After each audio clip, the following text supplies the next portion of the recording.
The morning light filtered through the sheer curtains of my bedroom, casting a gentle glow across the walls. With only 3 days left until my wedding, a mix of excitement and anxiety swirled in my stomach as I stretched and reached for my phone. 6 missed calls from my mother. That couldn't be good. Before I could call her back, my phone buzzed with an incoming call from her. I swiped to answer. "Mom, what's going on? Is everything okay?" Her voice came through strained and hesitant. "Olivia, sweetheart, there's been an incident. I think you need to come over right away." "An incident? What are you talking about?" "It's about your wedding dress. Just, please come over, now." My heart dropped. The wedding dress. My beautiful, perfect wedding dress that had taken 5 months to find, 3 fittings to adjust, and had cost more than any single item I'd ever purchased in my life. The dress that made me feel like the princess I'd dreamed of being since I was a little girl. "I'm on my way," I said, already throwing off my covers and rushing to grab clothes. 20 minutes later, I pulled into the driveway of my parents' suburban home, the same house where I'd grown up. Mom was waiting at the door, her face pinched with worry. She wordlessly led me upstairs to what had once been my bedroom, but now served as a combination guest room and storage space. My wedding dress had been carefully stored there, safely away from my apartment where my fiancé, James, might accidentally see it before the big day. The garment bag had been hanging from a hook on the closet door, protected and pristine. But now the garment bag lay on the bed, unzipped, and inside— "No," I whispered, my legs nearly giving out beneath me. "No, no, no." What had once been a stunning ivory silk gown with delicate lace overlay was now a ruined mess. Large, irregular patches of the fabric were discolored with what looked like red wine stains. The intricate beadwork along the bodice had been partially torn away, leaving threads dangling. A jagged tear ran from the neckline down to the waist, rendering the entire garment unwearable. I couldn't even finish the sentence as I lifted the dress with trembling hands, watching in horror as more beads fell to the floor with tiny pinging sounds. Who did this? My mother's silence told me everything before she even spoke. There was only one person who could have done this. Only one person whose jealousy and bitterness had been building since my engagement was announced. "Isabel came by last night," Mom confirmed quietly.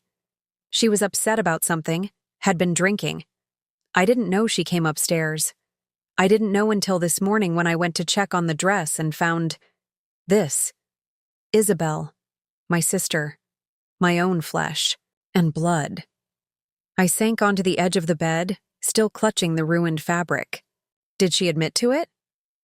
Mom nodded, wringing her hands. She left a note. She retrieved a folded piece of paper from her pocket and handed it to me reluctantly. I unfolded it to see my sister's sharp, angular handwriting. "Sorry about the dress. Maybe now someone will pay attention to what I'm going through instead of this stupid wedding. Izzy." The note crumpled in my fist as rage coursed through me, hot and overwhelming. Isabel had always been dramatic, always felt she deserved more attention than anyone else in the room. When I'd announced my engagement to James 10 months ago, she'd congratulated me through gritted teeth before immediately changing the subject to her own relationship problems.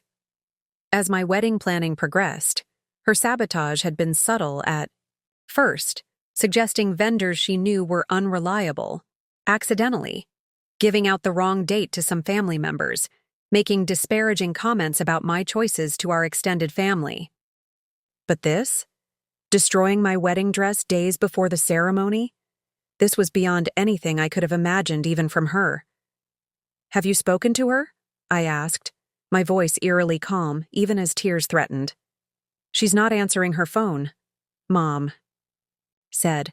"Your father went to her apartment, but she's not there either." "So she's hiding." I stood up abruptly. Like a coward. "Olivia, I know you're upset." "Upset?" I laughed, the sound hollow and foreign to my own ears. Mom, I'm getting married in 3 days, and my sister has destroyed my wedding dress. Upset doesn't begin to cover what I'm feeling right now. We'll fix this, Mom insisted, though the quaver in her voice betrayed her uncertainty. We'll find you another dress. We can call the boutique or look at department stores or... A custom-designed dress can't be replaced in 3 days. I carefully laid the ruined gown back in its garment bag, trying to maintain some dignity even as my world crumbled around me. And even if by some miracle we found something else, it would need alterations. There's no time. The practical problems were presenting themselves in rapid succession in my mind. The dress was central to the entire wedding aesthetic.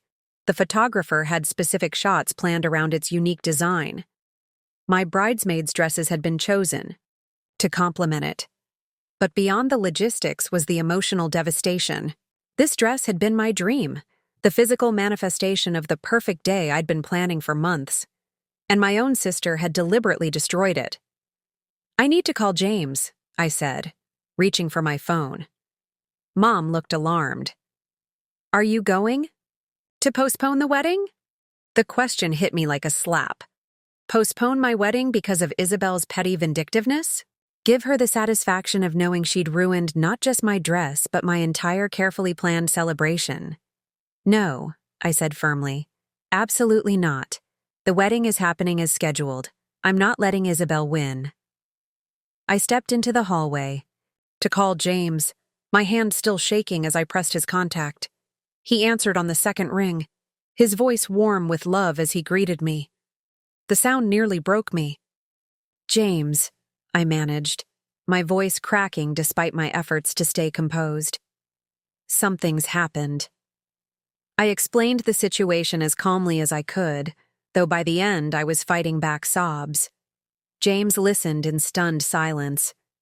I'll be right over, he said when I finished. And Liv? We'll figure this out, I promise. The dress doesn't make the wedding. We're still getting married on Saturday, perfect dress or not. His words provided a small measure of comfort, but as I ended the call, I caught a glimpse of myself in the hallway mirror. My face was blotchy from crying, my eyes hollow with shock. The image triggered a memory of Isabel on the day I'd found my dress. How she'd watched from the boutique couch with thinly veiled resentment as everyone exclaimed over how beautiful I looked. You always have to be the center of attention, don't you? She'd muttered when Mom and our aunt had stepped away momentarily. Saint Olivia with her perfect fiancé and her perfect dress for her perfect wedding. I'd brushed off the comment. Then, attributing it to her recent breakup and generally difficult personality. But now I realized I should have seen this coming. Isabel had been building to this moment of destruction for months, her bitterness growing with every wedding milestone. As I stared at my reflection, a cold clarity settled over me. I would find another dress.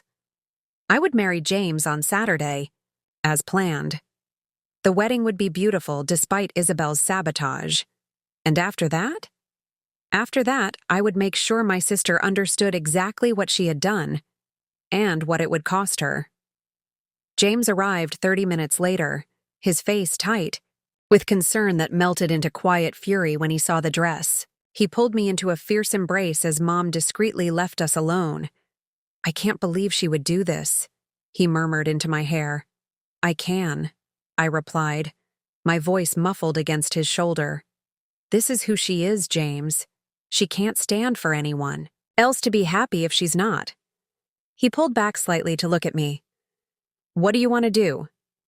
About the dress? I don't know yet. About Isabel? I took a deep breath. I don't want her at our wedding. I don't want to see her face when I walk down the aisle. James nodded without hesitation. Then she's uninvited. Simple as that. My parents won't be happy. Your parents just saw their younger daughter destroy their older daughter's wedding dress. I think they'll understand. His jaw tightened. And if they don't, then that's their problem. This is our wedding, Liv. We get to decide who's there to support us. The fierce protectiveness in his voice strengthened my resolve. James was right. This was our day, not Isabel's, not even my parents'. I refused to spend my wedding looking at the face of someone who had tried to ruin one of the most important moments of my life. Okay, I squeezed his hand. No, Isabel. But we still need to figure out the dress situation. Let's call the boutique first, James suggested. Maybe they have something off the rack that could work, or they might know somewhere that could help us on short notice. The next few hours passed in a blur of phone calls and desperate research. The boutique was horrified by our situation, but had nothing suitable in my size that could be ready in time. Department stores offered options that were either too casual or would require extensive alterations. Every bridal shop in a 50-mile radius was contacted, with increasingly diminishing hope. By late afternoon, I was sitting at my parents' kitchen table, surrounded by empty coffee mugs and discarded printouts of possible dresses, when my phone chimed with a text message from an unexpected source. Meredith, James's cousin, and one of my bridesmaids. Just heard what happened. Don't give up hope yet. I might have a solution. Can I come over? Meredith arrived 45 minutes later, carrying a large garment bag and wearing an expression of determined optimism. She worked as a costume designer for a regional theater company and had connections throughout the local fashion community. Before you say anything, she announced as she marched into the living room, just look. She unzipped the garment bag to reveal a vintage-inspired ivory gown with a silhouette similar to my original dress. The fabric was a luxurious silk satin with delicate beading along the sweetheart neckline and a subtle lace overlay on the fitted bodice. The skirt flowed elegantly to the floor with just the right amount of volume. It's from the canceled production of the Philadelphia story we were working on, Meredith explained as I stared in wonderment. The actress it was made for has almost identical measurements to yours. Our costume department constructed it to look like a 1940s wedding gown, but with modern touches. I reached out to touch the fabric, hardly daring to hope. Can I try it? On! 10 minutes later, I stood before the full-length mirror in my old bedroom, barely able to believe what I was seeing. The dress fit almost perfectly, needing only minor adjustments to the hem and a slight taking in at the waist. Meredith, I breathed, turning to see the back, which featured a row of tiny covered buttons running from the nape of my neck to the small of my back.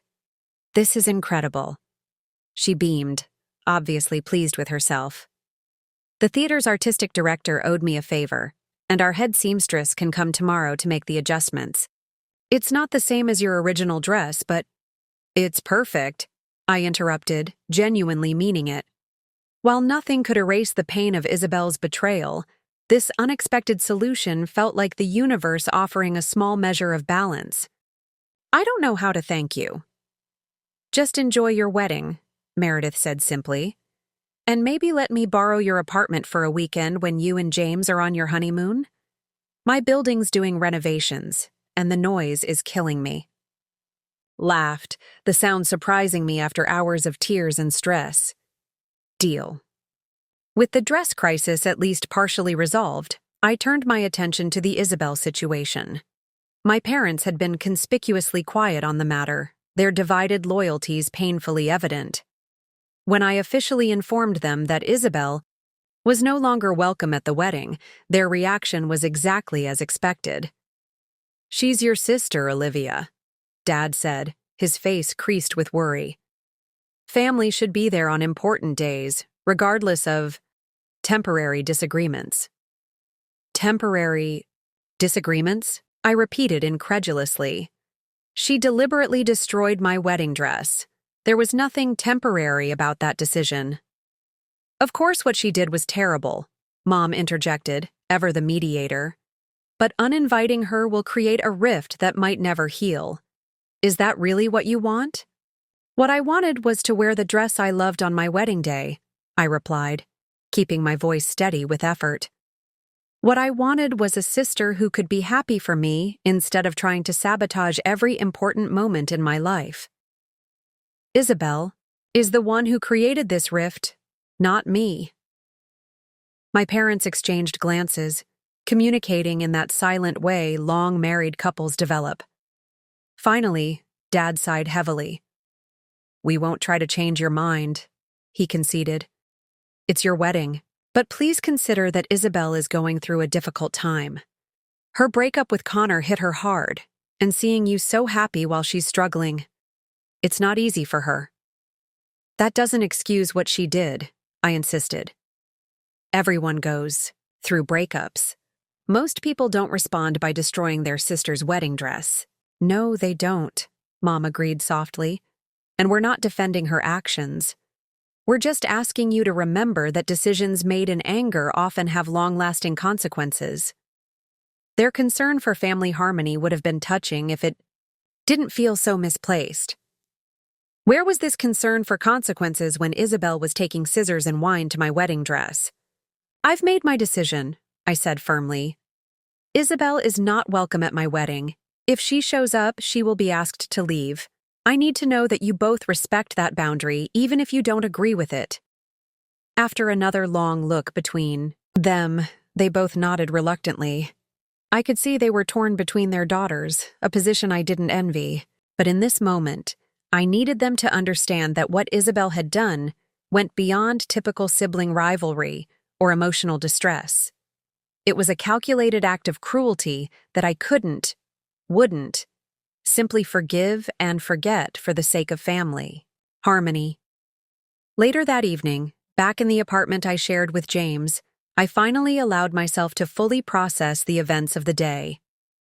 As I sat on our couch, wrapped in the comfort of James's arms, the emotional weight of Isabel's betrayal crashed over me like a wave. I keep thinking about her standing in that room, deliberately pouring wine on my dress, tearing at the beadwork, cutting into the fabric, I said, my voice small in the quiet of our living room. How much hatred must she have felt in that moment? How could anyone do that to someone they're supposed to love? James tightened his arms around me. "I don't know, Liv. I really don't. But what I do know is that her actions say everything about her and nothing about you." "She's always been jealous," I continued, memories flooding back. When I made cheerleading in high school and she didn't. When I got into my first choice college and she had to settle for her safety school. But this feels different. Darker.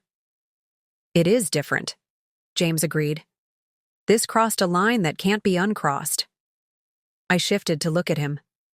"Do you think I'm making a mistake by uninviting her? My parents seem to think I'll regret it. Do you think you'll spend our wedding day wondering why your sister isn't there? Or do you think you'd spend it feeling anxious and hurt if she were there?" The question clarified everything. "The second one," I admitted. "I wouldn't be able to relax knowing she was watching, probably still angry, maybe planning some other way to ruin things." "Then you're making the right decision for yourself and for us. Your parents mean well, but they're not the ones getting married on Saturday." He pressed a kiss to my forehead. "And for what it's worth, I think Isabel needs to understand that actions have consequences. Maybe being excluded from your wedding will be the wake-up call she needs." I wasn't as optimistic about Isabel's capacity for self-reflection, but I appreciated James's perspective. His unwavering support had been my anchor throughout this ordeal, reminding me that despite Isabel's attempt to derail our special day, the most important element was still intact: our love for each other. As I drifted off to sleep that night, emotionally exhausted but resolute, I couldn't have possibly imagined how the events set in motion by my sister's destructive act would unfold in the weeks to come, or the unexpected form that poetic justice would ultimately take. RT Chapter 2. The Wedding. The next 2 days passed in a whirlwind of final preparations, dress alterations, and carefully worded explanations to extended family about Isabel's absence from the upcoming ceremony. Meredith's theater connections proved invaluable as the head seamstress worked magic on the vintage-inspired gown, transforming it into a dress that felt as if it had been made for me from the beginning. By Friday evening, the night of our rehearsal dinner, I had almost managed to push thoughts of Isabel and her betrayal to the back of my mind. Almost. The rehearsal itself went smoothly, with my brother Michael stepping in to walk with Isabel's would-be groomsman partner. We had decided not to explain the full situation to our extended family and friends, offering only that Isabel was unable to attend due to personal circumstances. It was easier than dealing with the drama that the truth would inevitably create. The dinner afterward was held at Rosalind's, an elegant Italian restaurant owned by James's uncle, who had closed the place to regular customers for our private event. Surrounded by our wedding party, immediate family, and a few close friends, I found myself gradually relaxing into the warm atmosphere of love and support, until my phone buzzed with a text from Isabel. I had been avoiding her calls and messages since discovering what she'd done, but curiosity got the better of me. I excused myself from the table and stepped into the restaurant's small courtyard to read it. "I know you're at your rehearsal dinner. I know you've uninvited me from your wedding. Mom and Dad think I should apologize, but the truth is, I'm not sorry. You've always had everything handed to you, Olivia. Perfect grades, perfect job, perfect fiancé. You have no idea what it's like to watch from the sidelines while your sister lives the life you deserve. So no, I'm not apologizing for the dress. Maybe now you understand a fraction of the pain I feel every day. Enjoy your wedding. I'm sure it will be as flawless as the rest of your charmed life." The message left me breathless with anger. Not only was Isabel unapologetic for what she'd done, but she had somehow twisted the situation to make herself the victim. It was manipulative gaslighting of the highest order. "Everything okay?" James's voice came from behind me. He stepped into the courtyard, concern etched on his features. "You've been gone a while." Wordlessly, I handed him my phone. His expression darkened as he read Isabel's message. "Well," he said finally, "I guess that settles any lingering doubt about uninviting her. She's clearly not in a mental state to attend a celebration." I took back my phone, deleting the message with a decisive tap. She thinks my life is charmed and flawless, as if I haven't worked for everything I've achieved, as if finding happiness somehow makes me less deserving of it. James guided me to a small bench tucked beneath a flowering vine. What Isabel doesn't understand, what she's maybe never understood, is that happiness isn't a limited resource. Your joy doesn't diminish what's available to her. I know, I sighed, leaning against his shoulder. But knowing that doesn't make her betrayal hurt any less. She's my sister, James. Despite everything, I always thought she'd be standing beside me when I got married. I'm sorry she couldn't be the sister you deserve, he said simply. We sat in companionable silence for a few moments, the distant sounds of laughter and conversation from our dinner party floating through the open windows. Finally, I straightened my shoulders and stood up. "No more Isabel talk," I declared.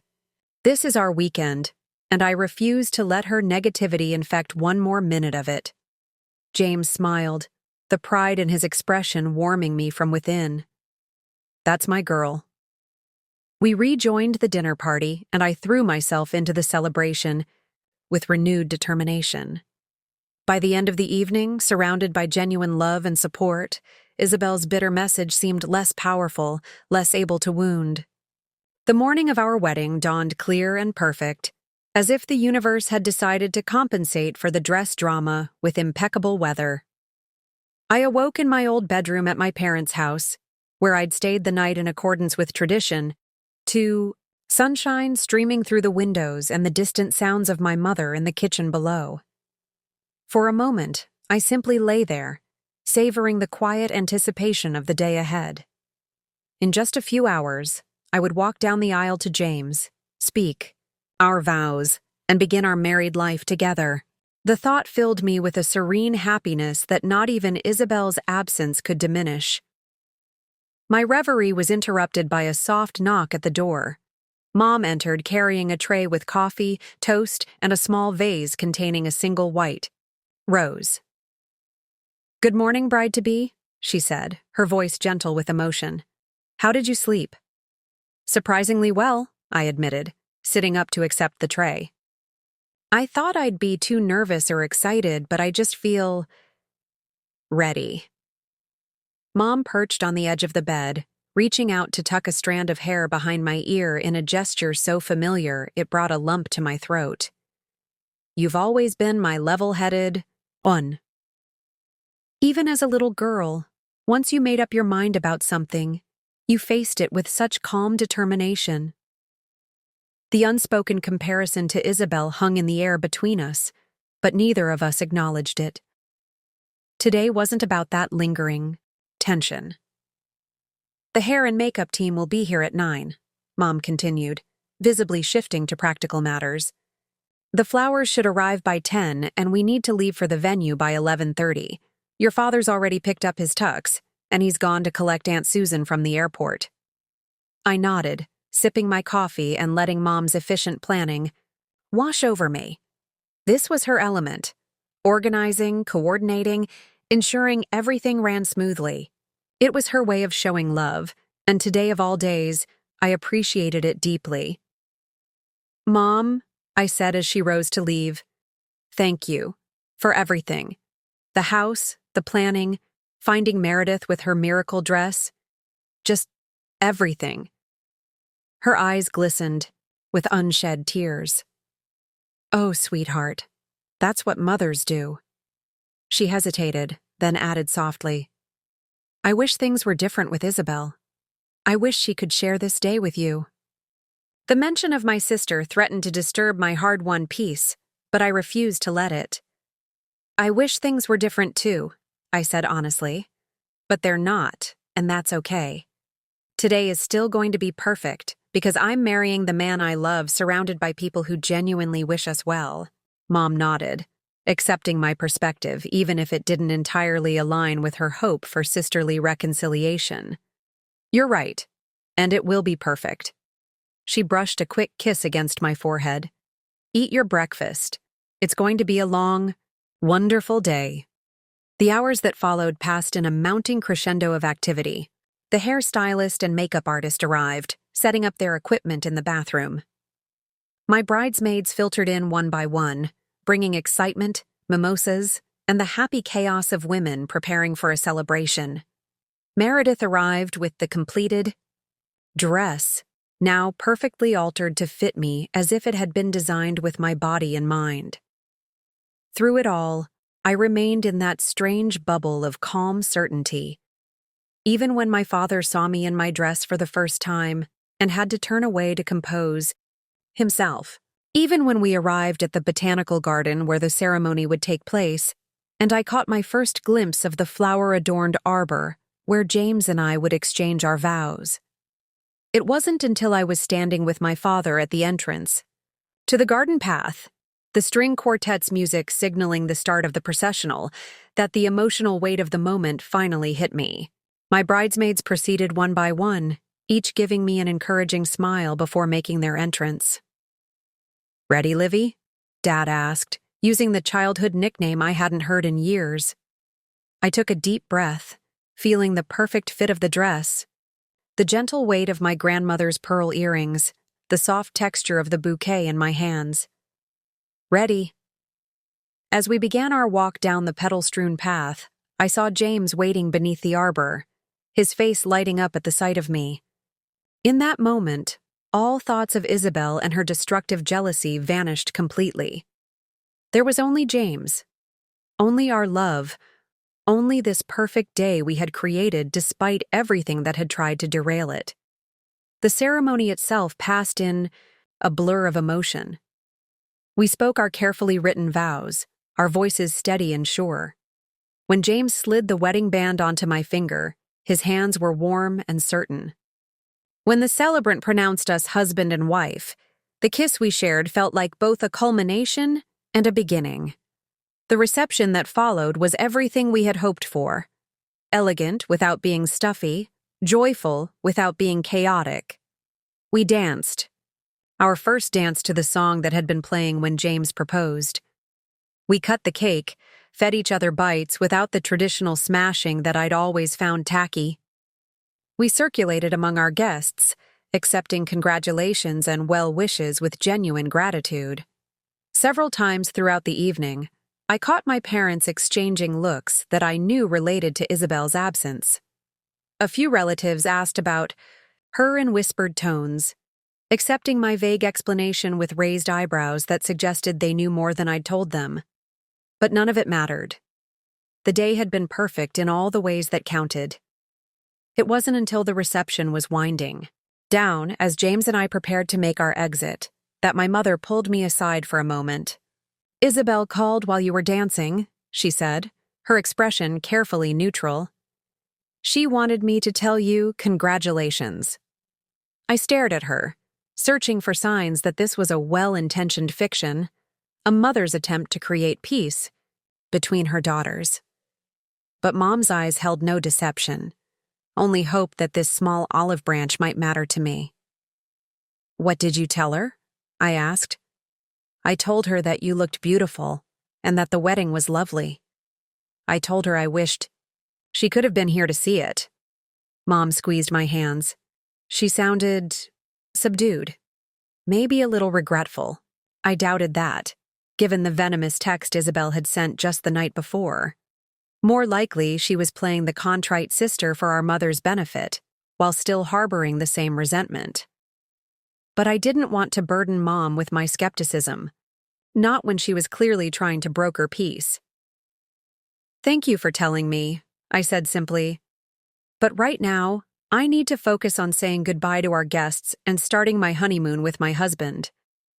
Mom nodded, reading between the lines of my polite deflection. "Of course, sweetheart. Go be with James. We can talk more when you get back from Bali." James and I made our exit shortly after, running through a corridor of sparklers held by our cheering guests to the vintage Bentley that would take us to the luxury hotel where we'd spend our wedding night before flying out to Bali the next afternoon. In the quiet of the car, as we pulled away from the botanical garden, James laced his fingers through mine. "Any regrets?" he asked softly. I thought about the question seriously. The day had been different than originally planned. The dress I'd worn wasn't the one I'd spent months selecting. My sister, despite our complicated relationship, had been absent from a milestone family event. "No," I said finally, with complete honesty. "No regrets at all." James raised our intertwined hands to his lips, pressing a kiss against my knuckles. "Then, Mrs. Parker, I'd say we're off to an excellent start."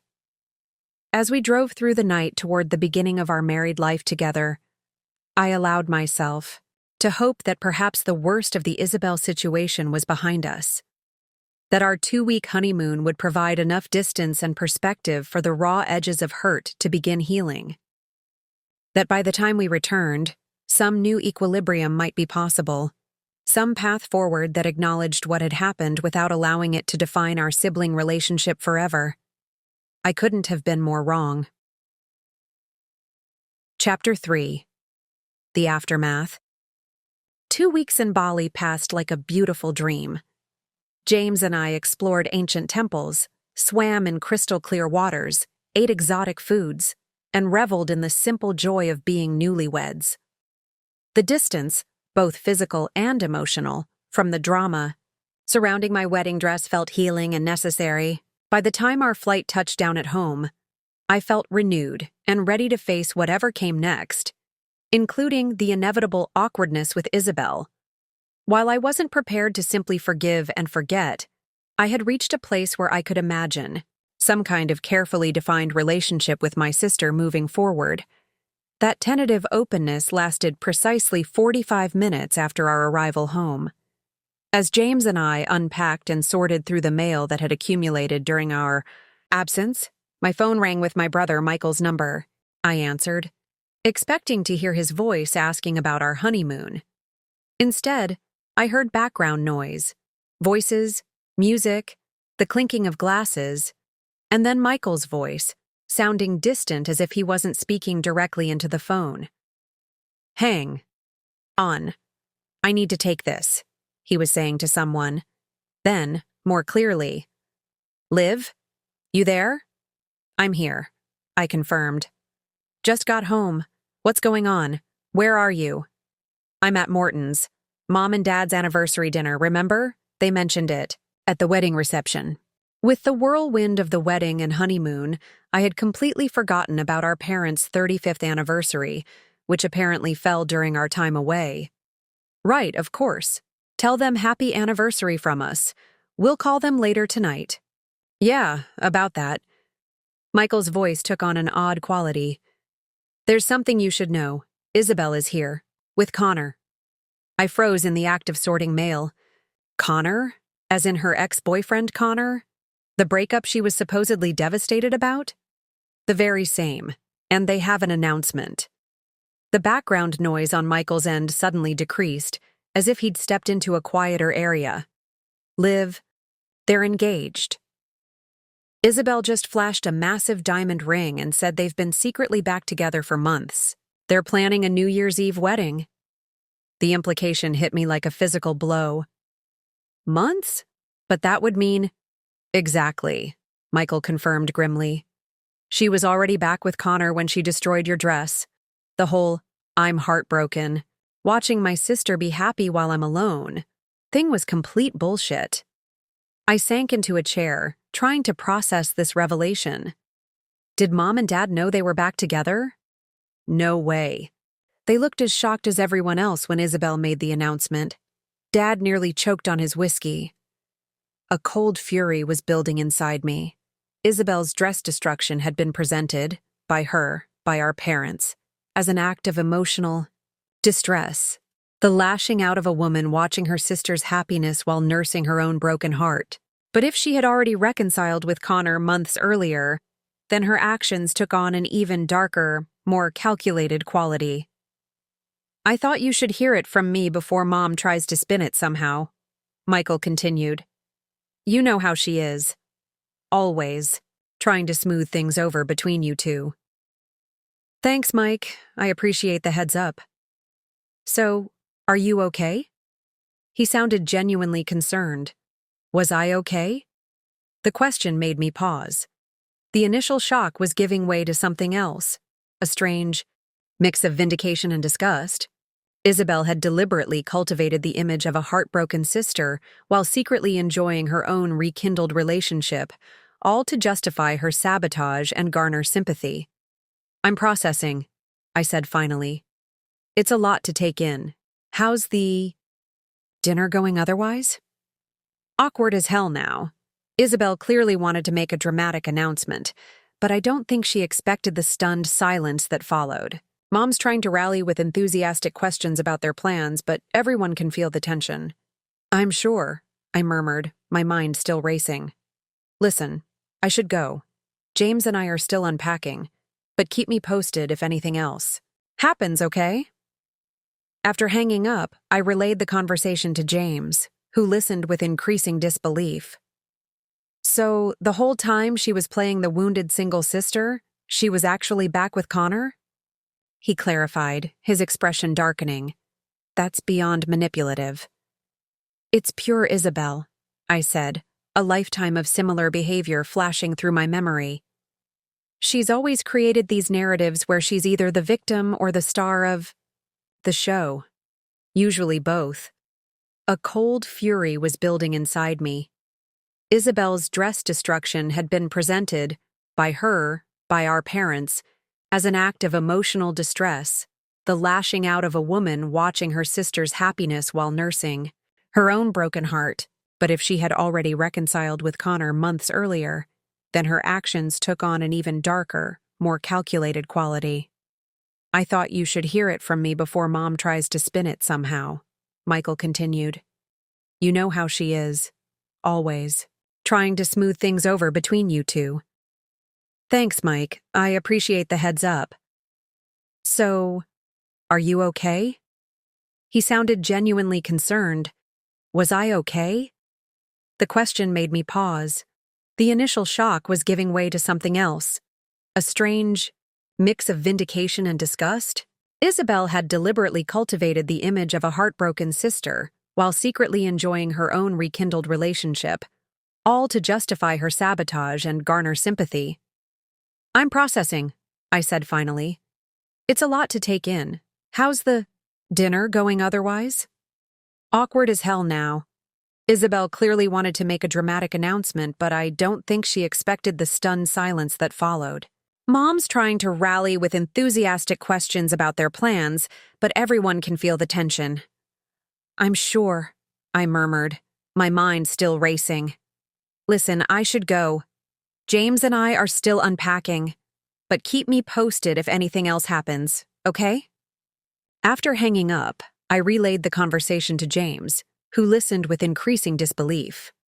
So the whole time she was playing the wounded single sister, she was actually back with Connor? He clarified, his expression darkening. "That's beyond manipulative." "It's pure Isabel," I said, a lifetime of similar behavior flashing through my memory. She's always created these narratives where she's either the victim or the star of the show. Usually both. James sat beside me on our new couch, taking my hand in his. "What are you thinking?" I stared at the half-unpacked boxes surrounding us in our new home, symbols of the fresh start we'd promised ourselves after the wedding disaster. We'd deliberately moved across the city, partly for James's new job, but also to create some distance from my family drama. Yet here it was, reaching across that carefully constructed boundary, infiltrating our sanctuary before we'd even finished arranging the furniture. "I'm thinking I'm done," I said, the words emerging with unexpected clarity. Done letting Isabel's chaos dictate my life. Done with the constant drama and manipulation. Just done. "What does that mean practically?" James asked quietly. It was a fair question. Isabel wasn't some casual acquaintance I could simply cut off. She was my sister, woven into the fabric of my family, present at every holiday, birthday, and milestone. "I don't know exactly," I admitted, "but I know I can't keep pretending everything's normal. Not after this." My phone buzzed with a text. From my mother. "Just checking in, dear. Isabel shared some wonderful news tonight. She and Connor are engaged. Isn't that lovely? I know you'll be happy for her." I showed the message to James, who let out a disbelieving laugh. "Wow, your mom really is the queen of selective reality, isn't she?" "She means well," I said automatically, the habitual defense of my mother's. Willful blindness to Isabel's behavior springing to my lips. But even as I said it, I felt a new resistance to this familiar pattern. "Actually, no. This isn't well-meaning. This is enabling toxicity and pretending it's fine because acknowledging the truth would be uncomfortable." I didn't respond to my mother's text. Instead, I stood up and moved to the large box labeled kitchen that we'd abandoned earlier. "Let's finish unpacking. I need to do something productive." James recognized my need to process through action and joined me without question. We worked side by side, organizing our new kitchen in companionable silence. The mindless task of finding homes for spatulas and measuring cups, providing a necessary distraction from the emotional revelation. Later, as we lay in bed surrounded by still-packed boxes, James turned to me in the darkness. "For what it's worth, I think you're right to step back. Your sister's behavior isn't just selfish, it's harmful. To you, to your relationship with your family, maybe even to herself. The worst part is knowing that she'll make herself the victim in this story too," I murmured. "If I don't enthusiastically celebrate her engagement, I'll be the jealous, bitter sister who can't be happy for her. The narrative is already writing itself." "Then maybe it's time to write your own story," James suggested. "One where your happiness doesn't depend on playing the role she's assigned you." His words resonated, planting a seed of possibility. What would it look like to step out of the dysfunctional dynamic that had defined our sisterhood since childhood? To refuse the script I'd been handed? Sleep came fitfully that night, punctuated by dreams where I was searching for something precious in a house with too many rooms, Isabel always one step ahead of me, laughing as she moved my belongings from place to place. Morning brought fewer than 3 messages from my mother, each increasingly concerned about my lack of response. The last one cut to the chase. I understand you might have mixed feelings about Isabel's news given everything that happened with your wedding. But family is family, dear. We need to support each other. Family is family. How many times had that phrase been wielded in our household to excuse Isabel's behavior, to pressure me into forgiveness without acknowledgement or change?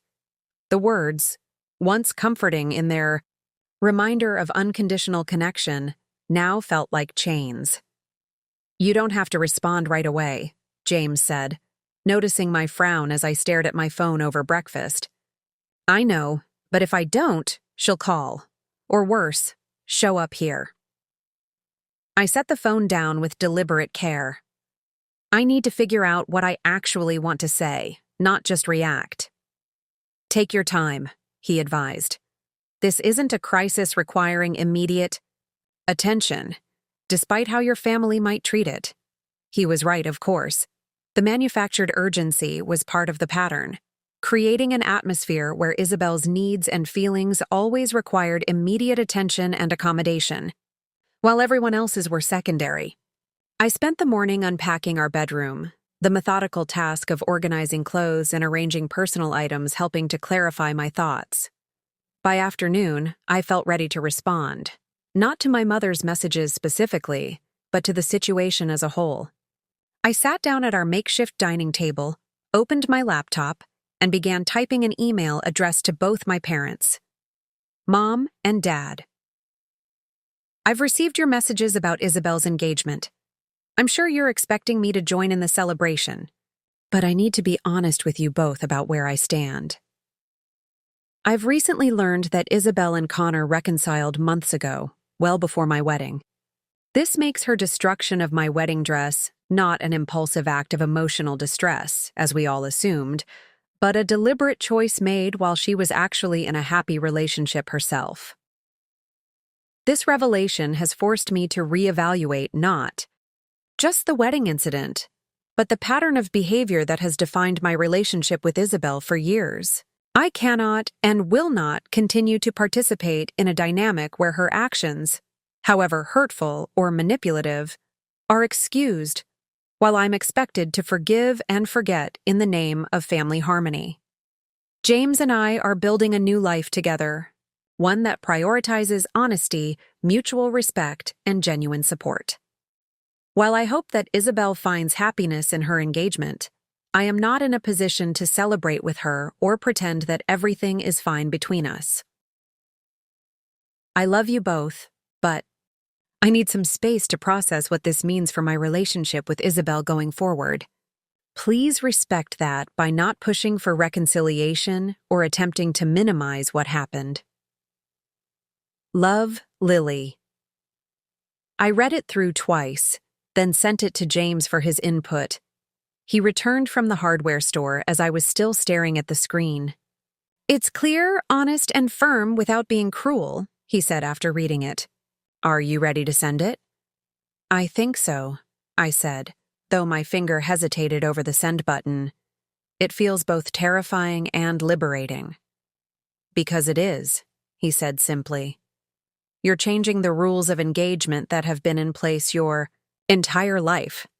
That's no small thing. With a deep breath, I sent the email, feeling a curious lightness as the message disappeared into the digital ether. Whatever came next, anger, denial, attempts at manipulation, I had claimed my own perspective and boundaries. It was a start. The response was not long in coming. My phone rang less than 20 minutes later, my father's name appearing on the screen. I hesitated, then answered. Hi, Dad. Lily. His voice was grave, carrying the weight of parental authority he reserved for serious situations.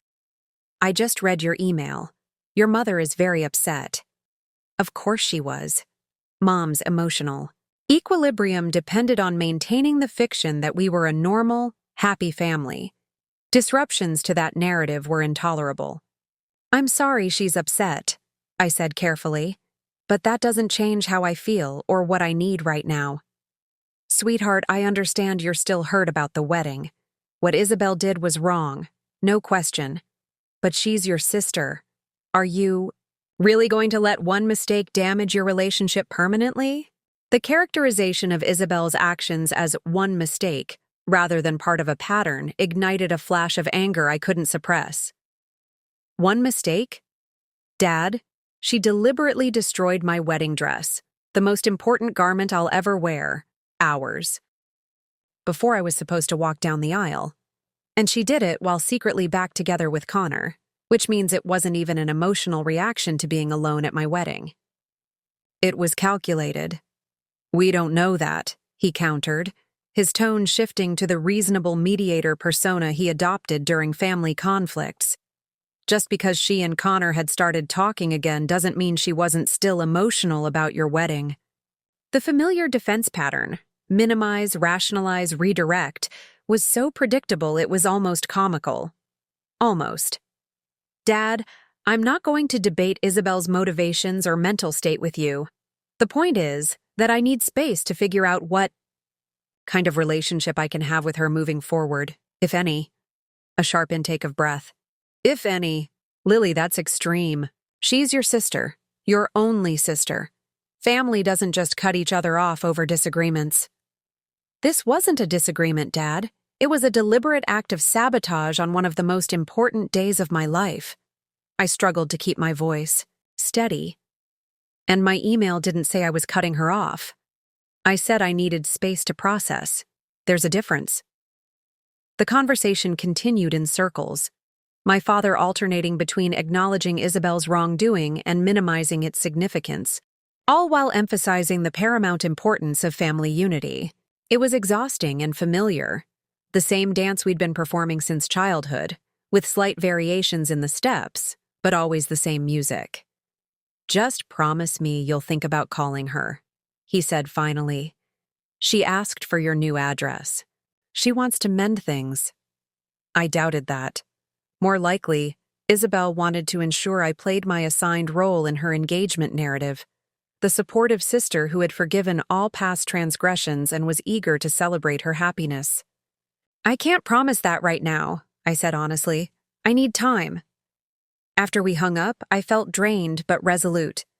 The conversation had confirmed what I already knew, that creating boundaries with Isabel meant creating boundaries with my parents as well, since they were so deeply invested in maintaining the family dynamic that enabled her behavior. James found me staring out the window at our new neighborhood, a slice of urban landscape that held no history or baggage for either of us. That sounded intense, he observed, wrapping his arms around me from behind. Just the opening salvo, I sighed, leaning back against him.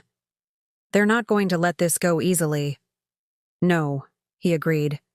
But neither are you, and that's important. The next few days brought a barrage of communications, texts from my mother ranging from guilt-inducing, "This is breaking my heart, Lily," to falsely conciliatory, "Isabel feels terrible. She just doesn't know how to express it." Emails from my father presenting logical arguments for reconciliation. And finally, a voicemail from Isabel herself. I listened to it while preparing dinner, her familiar voice filling our kitchen with its practiced blend of contrition and subtle accusation. "Lily, it's me. Mom and Dad told me you're upset about my engagement. I understand. The timing probably feels insensitive given what happened with your wedding. But I really want to talk to you, to explain. Connor and I have been through so much, and I need my sister at this important time in my life. Please call me back." Not a word about the dress. Not an acknowledgement that she had been back with Connor before my wedding. Just the assumption that my objection was to her timing and a swift pivot to her needs, her desire for explanation, her need for sister support. I played the message for James, who listened with raised eyebrows. "Wow," he said when it finished. "That's some Olympic-level deflection right there." "Welcome to the Isabel Show," I replied, more bitterness in my tone than I'd intended. Always the star, never the supporting cast.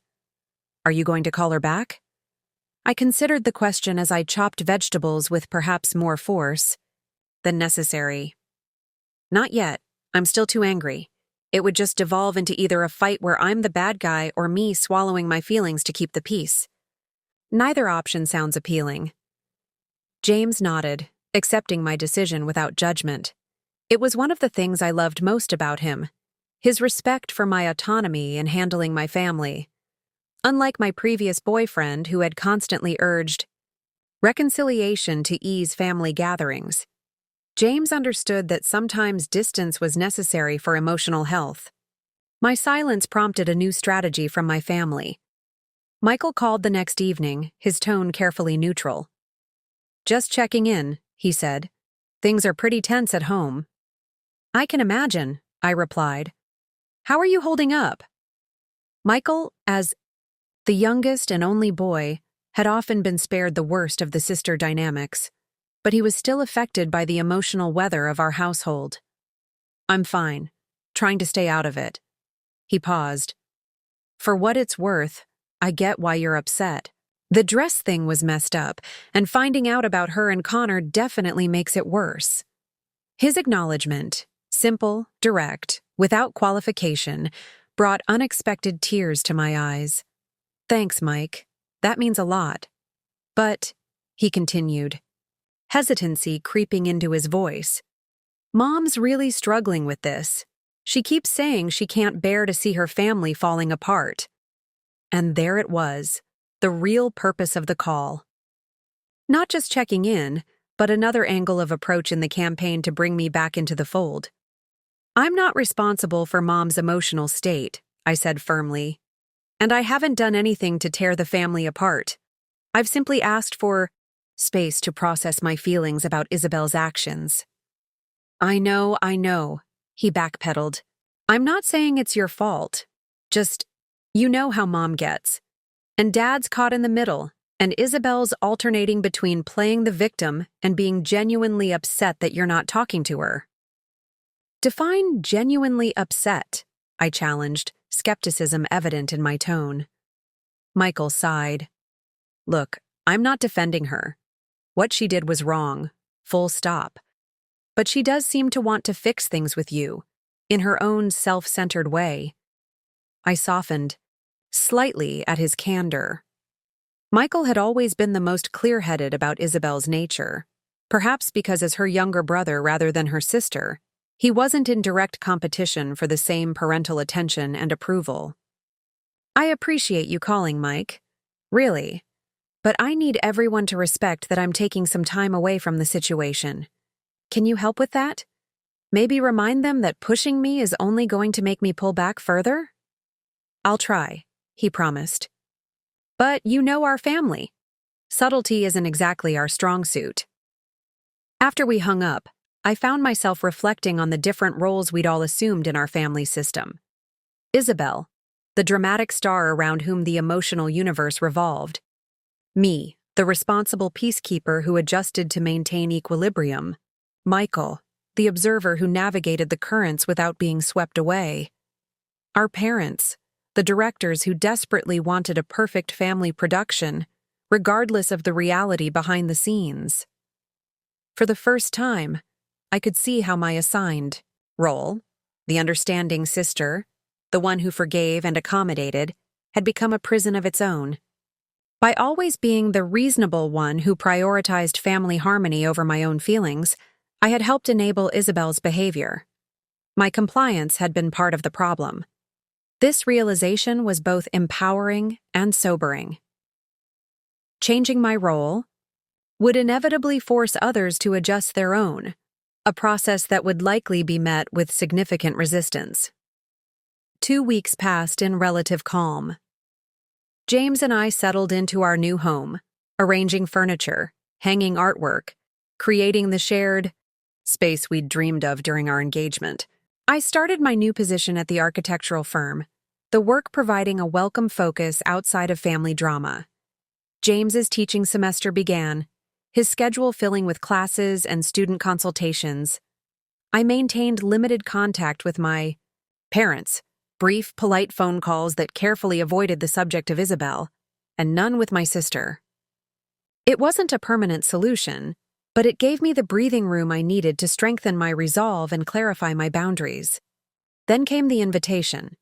It arrived by mail, an elegant cream envelope addressed in my mother's flowing handwriting. Inside was a formal card announcing a celebration dinner for Isabel and Connor's engagement, hosted by my parents at their home the following month. Attached was a handwritten note from my mother. Lily, dear. I know things have been strained, but family celebrations are times to set aside differences and come together in love. Your father and I would be heartbroken if you weren't there to celebrate your sister's engagement. Isabel specifically asked that you and James be included, which shows how much she wants to heal the rift between you. Please say you'll come. It would mean the world to all of us. Love, Mom. I stared at the invitation for a long time, conflicting emotions swirling through me. The familiar pressure to acquiesce, to maintain family peace at the cost of my own well-being. The reflexive guilt at the thought of disappointing my parents. The simmering anger that still flared when I thought of Isabel's calculated destruction and subsequent lack of genuine remorse. And beneath it all, a new emotion, resentment at being manipulated through social obligation. The engagement dinner was a masterstroke of strategic pressure. To decline would make me the villain who refused to celebrate my sister's happiness. To attend would signal that all was forgiven, that the pattern could continue unchanged. I showed the invitation to James when he returned from campus. Subtle, he remarked dryly after reading my mother's note. About as subtle as a sledgehammer, I agreed. The question is, what do we do about it? James considered carefully before answering, one of his traits I most appreciated. What do you want to do? Not what do you feel obligated to do, but what would actually feel right to you? It was a simple question, but one I rarely asked myself when it came to family matters. My default had always been to consider everyone else's feelings first, to find the path of least resistance. Honestly, I don't want to go, I admitted. I'm not ready to pretend everything's fine with Isabel, especially not at a celebration, centering her happiness. But I also don't want to give her the satisfaction of painting me as the bitter, jealous sister who couldn't bear to see her engaged. Those aren't the only two options, James pointed out. What about attending but maintaining your boundaries? Being civil but not pretending the past didn't happen? I considered this middle path. It had merit. Showing up would demonstrate that I wasn't cutting myself off from the family entirely, while my demeanor could make it clear that reconciliation with Isabel would require more than a formal invitation and social pressure. Maybe, I said slowly, but I'd need to be very clear about my terms beforehand. No ambushes, no public reconciliation scenes, no pressure to participate in Sister of the Bride activities. That sounds reasonable, James encouraged. You're not refusing contact. You're establishing conditions under which contact can occur. The distinction felt important. I wasn't rejecting my family. I was redefining the terms of my participation in it. I drafted a response to my mother that evening. Mom, thank you for the invitation. James and I will attend the engagement dinner, but I want to be clear about my boundaries in advance. I am not ready for a close relationship with Isabel. At the dinner, I will be polite and civil, but I am not willing to participate in any staged reconciliation or pretend that everything is fine between us. If you, Dad, or Isabel cannot accept these terms, it would be better for everyone if we declined the invitation. I love you and Dad, and I want to be part of the family. But I need you to respect that my relationship with Isabel has changed fundamentally, and it will take time and genuine effort, primarily on her part, to rebuild trust. Please let me know if these conditions are acceptable. Love, Lily. I read it to James, who nodded approvingly. Clear, firm, but not hostile. Perfect. My mother's response came by phone the next morning. I answered warily, bracing for emotional manipulation. "Lily, I got your email," she began, her voice carefully controlled. "I appreciate that you're willing to come to the dinner. Your father and I are very pleased about that." "But," I prompted, hearing the unspoken qualification in her tone, "but I'm concerned about your conditions. This is supposed to be a happy occasion. I don't want any tension or awkwardness." "I understand that, Mom. That's why I'm being upfront about where I stand. It would be more awkward if I came under false pretenses and then couldn't fulfill whatever expectations you, Dad, or Isabel might have." She sighed, the sound heavy with maternal disappointment. "Sweetheart, I know Isabel hurt you, but she's trying to make amends. She wants you to be part of her engagement, maybe even her wedding party. Can't you find it in your heart to forgive her for the family's sake?" The familiar refrain, forgiveness as a familial obligation rather than an earned restoration of trust, grated on my newly awakened sense of self-protection. "Mom, forgiveness isn't the issue right now. Trust is. Isabel hasn't even acknowledged the full extent of what she did, let alone shown genuine remorse or a commitment to change. Until that happens, our relationship will remain limited." "She said she was sorry," my mother protested, though her tone suggested even she recognized the inadequacy of whatever apology Isabel had offered. "A generic sorry without specific acknowledgement of the harm done or how it will be prevented in the future isn't enough," I replied, surprised by my own articulation of what I needed. "And it's not just about the wedding dress. It's about a lifetime of similar behaviors that have been excused or minimized." My mother was silent for a long moment. When she spoke again, her voice was quieter, tinged with a sadness that seemed more genuine than her usual emotional displays. "I never wanted this division between my daughters. You were so close when you were little." The rose-colored revision of our childhood relationship was typical of my mother, but I chose not to challenge it directly. "I know you want harmony, Mom. So do I. But real harmony comes from honest communication and mutual respect, not from one person constantly accommodating another's harmful behavior." Another silence, longer this time. "Your father and I will respect your boundaries at the dinner," she said finally. "I can't speak for Isabel, but I'll talk to her." It wasn't a ringing endorsement of my position, but it was more acknowledgement than I'd expected. "Thank you. That's all I'm asking for." After we hung up, I felt a curious mixture of anxiety and empowerment. The dinner would be a test of my newly established boundaries, and of my family's willingness to respect them. It would be uncomfortable, possibly even confrontational, but it was a necessary step in redefining my place within the family system. The evening of the engagement dinner arrived with the crisp promise of early autumn. James and I dressed with deliberate care, professional and presentable but not overly festive. My outfit, a simple navy dress that I'd worn to work functions, was a carefully chosen middle ground between celebratory and neutral. "Ready for this?" James asked as we drove to my parents' house, the familiar route now carrying a weight of apprehension it had never held before. "As ready as I'll ever be," I replied, smoothing invisible wrinkles from my dress. "Just remember the code word if we need to make an early exit." "Architecture emergency," he confirmed with a small smile. "Though I still think it's a bit obvious, given your profession." "That's the beauty of it. So obvious no one would think it's actually a code."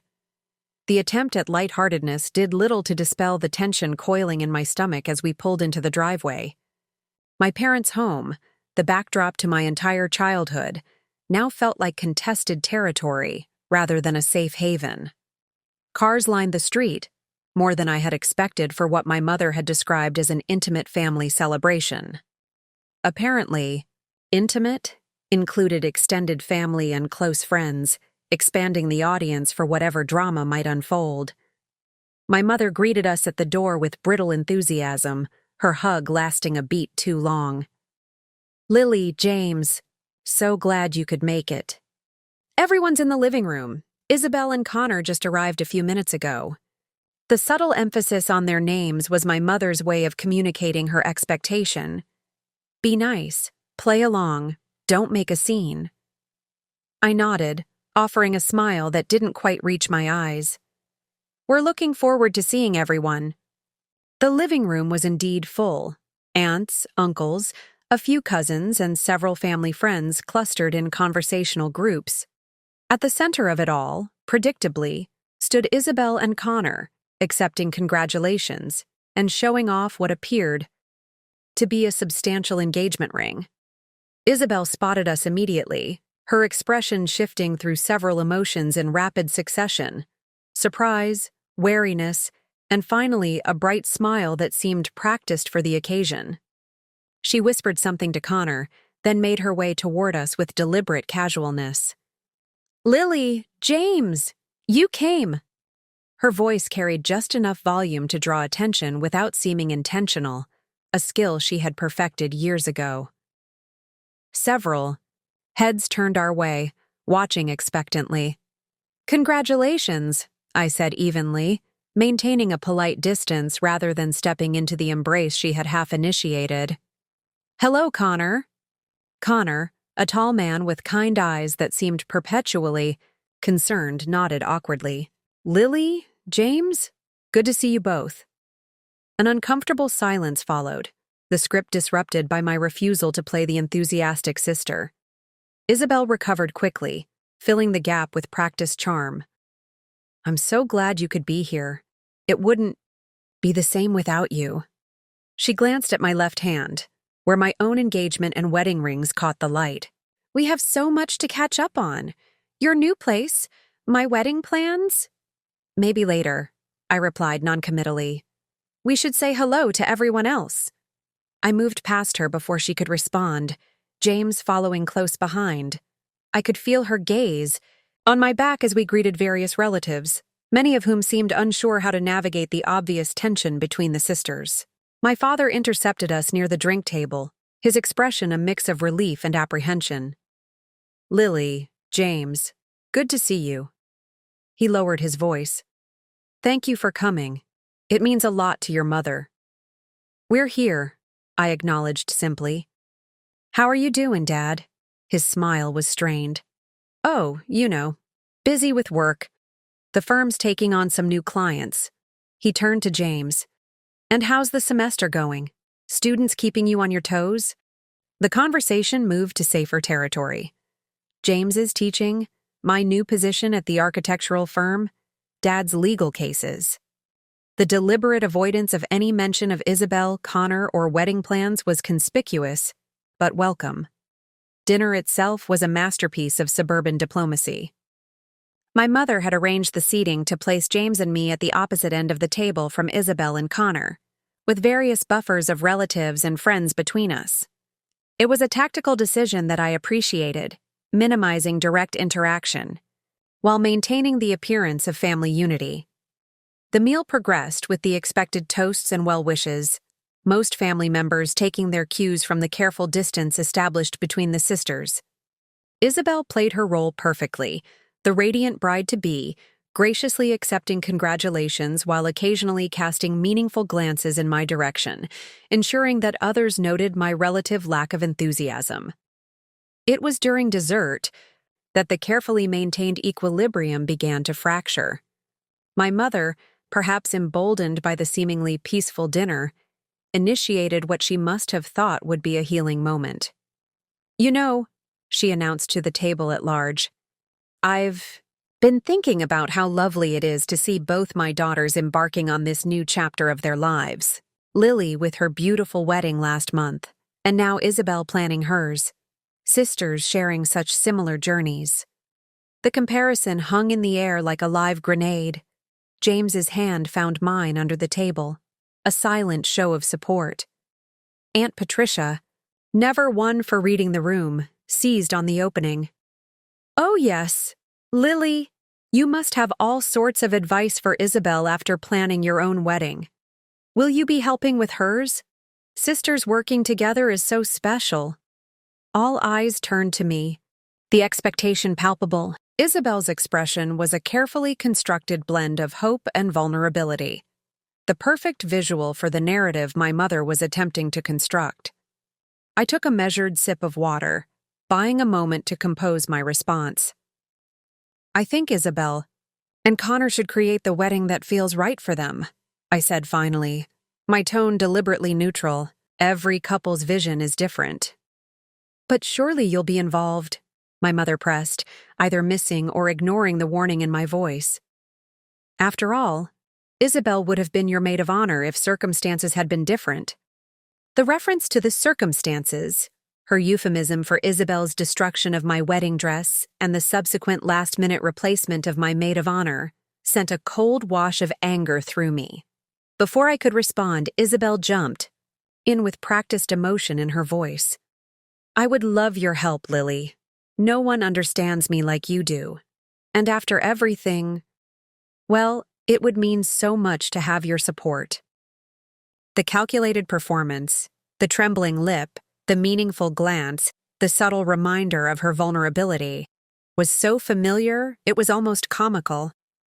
But the audience was captivated, watching with approval as Isabel extended this olive branch.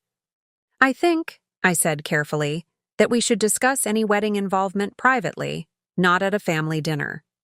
"Of course," Isabel agreed quickly, though the flash of annoyance in her eyes betrayed her disappointment at my failure to follow the reconciliation script. "Whenever you're ready." My mother, sensing that her plan was not proceeding as envisioned, attempted to smooth over the moment. "Well, there's plenty of time for all that. Who's ready for coffee?" The conversation mercifully moved on, but the tension remained. I caught Michael's eye across the table. His slight nod communicated understanding and support. At least one person in the room recognized the manipulation at play. As the evening began to wind down, I found myself cornered in the kitchen by Isabel while retrieving my coat. She had clearly engineered the moment, sending Connor to warm up the car while offering to help my mother with coffee cups. "You're still angry," she stated without preamble, her voice low enough not to carry to the other room. "I'm not angry," I replied, which wasn't entirely true. "I'm establishing boundaries." She sighed dramatically. "Lily, I said I was sorry about the dress. It was a terrible mistake. I was in a bad place emotionally." "Were you?" I challenged, meeting her gaze directly. "Because from what I understand, you and Connor were already back together before my wedding, which makes your actions seem less like emotional distress and more like deliberate sabotage." Her expression flickered, surprised that I knew this detail, quickly masked by indignation. "It wasn't like that. Yes, Connor and I had started talking. Again, but things were still complicated. Seeing you so happy, planning your perfect day while I was still uncertain about my own relationship, I reacted badly. It was a masterful pivot, acknowledging the reconciliation with Connor while recasting it as another source of emotional turmoil, rather than contradicting the heartbroken sister narrative. Classic Isabel. The dress was vintage Isabel. Irreplaceable. You knew exactly what it meant to me. "It was just a dress," she countered, a hint of the old dismissiveness creeping into her tone before she caught herself. "I mean, yes, it was special and what I did was inexcusable. But it's done now. Can't we move past it? For Mom and Dad's sake, if nothing else." And there it was. The appeal to family harmony, the implication that my continued boundaries were hurting our parents, that the responsibility for healing the rift lay with me rather than with her. The familiar emotional equation that had defined our relationship for decades. "Moving past it would require several things," I said, surprising myself with my clarity. "A genuine acknowledgement of what you did and why it was harmful. An understanding of the pattern it represents, not just an isolated incident. And concrete changes in behavior that demonstrate you won't continue the same patterns in the future. So far, I haven't seen any of those things." Isabel stared at me as if I'd started speaking a foreign language. In a way, I had. The language of boundaries and accountability was entirely new to our relationship dynamic. "What are you saying?" she asked finally. "That you won't be part of my wedding? That you're just done with me as a sister?" "I'm saying that our relationship needs to change fundamentally if it's going to be healthy for either of us. And that change has to start with honesty about the past and present, not just sweeping everything under the rug for the sake of appearances." She blinked rapidly, a calculated display of hurt that once would have made me immediately backtrack and apologize. "I don't even know who you are anymore. The Lily I know would never be so cold, so unforgiving." "The Lily you knew was conditioned to prioritize your feelings over her own," I replied, a strange calm settling over me despite the confrontation. "That's changing. It has to." "Because of him?" she demanded, a flash of genuine emotion breaking through her composed facade. "James has turned you against your family." "No," I said firmly. "James has supported me in establishing healthy boundaries that I should have set years ago. Don't try to make him the villain in your narrative." Isabel's eyes narrowed slightly, a telltale sign that her tactical approach was shifting. "Fine. You want honesty? Here's honesty. Yes, Connor and I had reconnected before your wedding. Yes, I was jealous that you were getting your perfect day with your perfect man while I was still figuring things out with Connor. And yes, I did something terrible to your dress." She paused, her voice dropping to a near whisper. "But do you know why I was so upset? Because everything always comes so easily to you, Lily. The good grades, the career, the stable relationship. You never struggle, never fail, never get broken." The absurdity of her perception almost made me laugh. "You think my life has been easy? That I haven't struggled or failed or gotten hurt? The difference isn't that I haven't experienced those things, Isabel. It's that I don't weaponize them against other people or use them as excuses for harmful behavior." "So that's it? You're just morally superior to me in every way?" Her bitterness was palpable now, the practiced vulnerability replaced by authentic resentment. "This isn't about moral superiority," I sighed, suddenly tired of the circular conversation. "It's about recognizing a destructive pattern and choosing not to participate in it anymore. I care about you, Isabel. You're my sister. But I can't keep enabling behavior that hurts me and, ultimately, hurts you too." "How magnanimous," she snapped, sarcasm dripping from every syllable. "You're so concerned about my well-being while refusing to be part of the most important event of my life." "I didn't say I wouldn't be part of your wedding," I clarified. "I said our relationship needs to change before I can participate in the way you want. That's a distinction you're choosing to ignore." The kitchen door swung open before she could respond, my mother entering with an expression of hopeful expectation. That quickly fell as she registered the tension between us. "Everything okay in here?" she asked tentatively, her gaze darting between her daughters. "Fine, Mom," Isabel replied, immediately shifting back to a more controlled demeanor. "Lily and I were just having a sister chat about wedding details." The lie flowed easily, accompanied by a smile that didn't reach her eyes. "Wonderful!" My mother seized on this fabrication eagerly, her relief almost painful to witness. "I knew you two would work things out. Family always does." I chose not to contradict this fantasy, recognizing that this wasn't the moment for another confrontation. "We should get going, Mom. Thank you for dinner. It was lovely." "So soon?" Disappointment clouded her features. "I thought maybe we could all have a nightcap, continue celebrating." "Another time," I said gently but firmly. "James has early classes tomorrow." The goodbyes were mercifully brief, though not without loaded glances and whispered asides from various relatives who had clearly been hoping for a more dramatic reconciliation between the sisters. My father hugged me with unusual intensity, whispering, "I'm proud of you for coming tonight." In a rare moment of genuine connection, the drive home was silent at first, both James and I processing the evening's events. "You okay?" he finally asked as we approached our neighborhood. "I think so," I said, surprised to find it was largely true. That was exhausting, but also clarifying in some ways. How so? I considered the question carefully. I've spent my entire life trying to manage Isabel's emotions and behaviors, anticipating her reactions, adjusting my own responses to minimize conflict, accepting responsibility for maintaining harmony between us. Tonight, for the first time, I truly felt like that wasn't my job anymore. James reached across to squeeze my hand. "That's significant progress."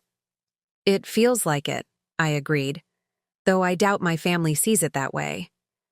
"Their perspective will take time to shift," he acknowledged. "They're still operating under the old family system where everyone had their assigned roles.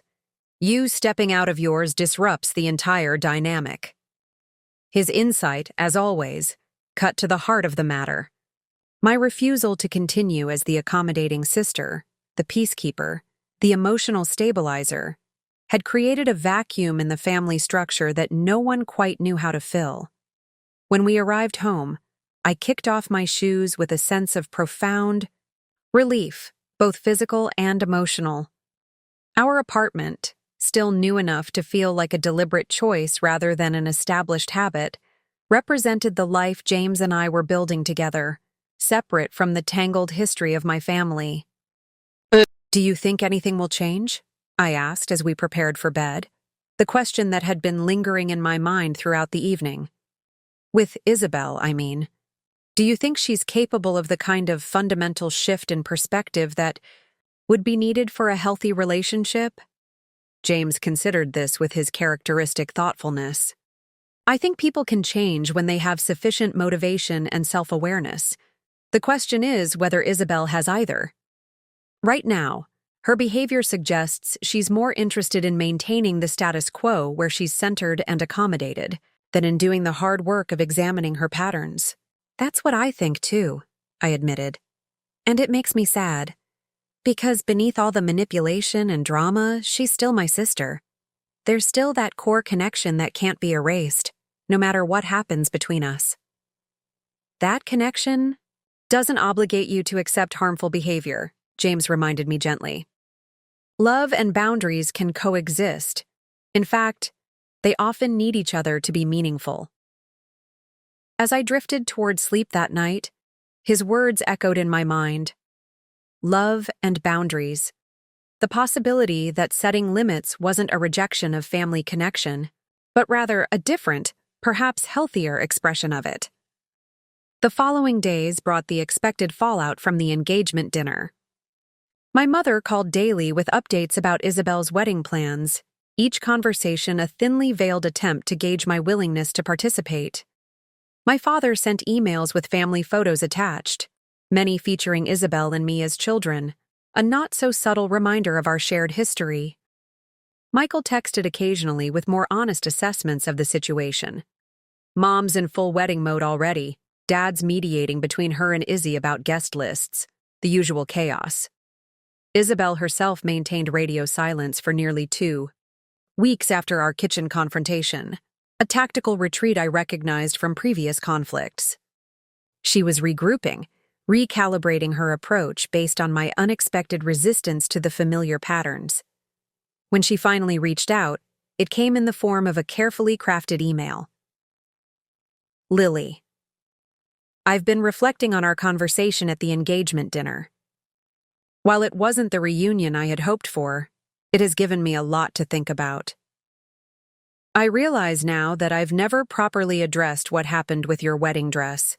You're right that a general sorry isn't enough for something that significant. What I did was inexcusable. I deliberately damaged something precious to you out of jealousy and resentment.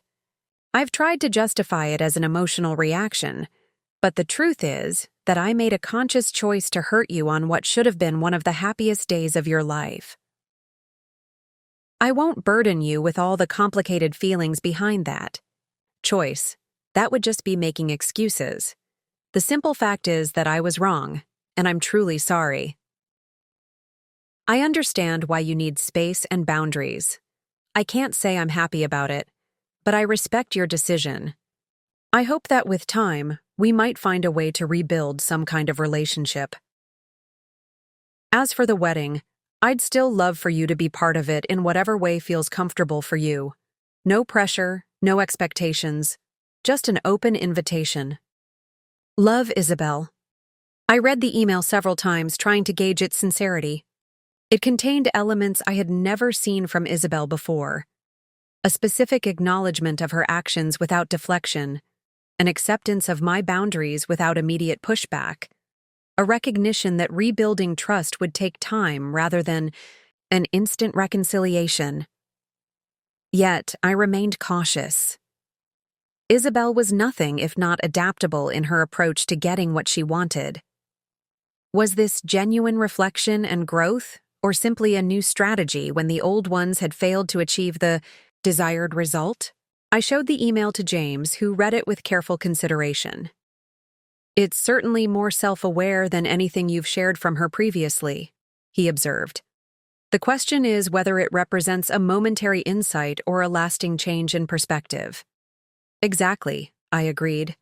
It almost feels too perfect, like she researched how to make a proper apology and followed a template. Maybe she did, James suggested. But that doesn't necessarily invalidate it. Sometimes people need external guidance to express things they're not accustomed to articulating. He had a point. The source of Isabel's newfound awareness mattered less than whether it would translate into consistent behavioral change moving forward. After careful consideration, I crafted a measured response. Isabel, thank you for your email. I appreciate the specific acknowledgement of what happened with the wedding dress and why it was harmful. That means a lot to me.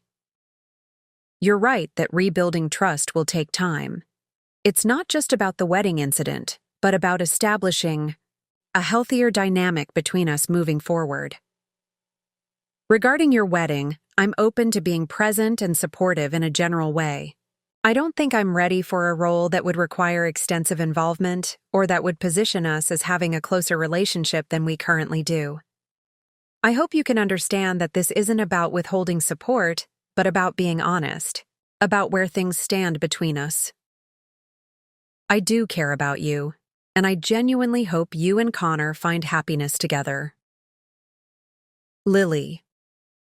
It was a careful response, acknowledging her effort while maintaining my boundaries, offering conditional support, without surrendering the ground I'd claimed.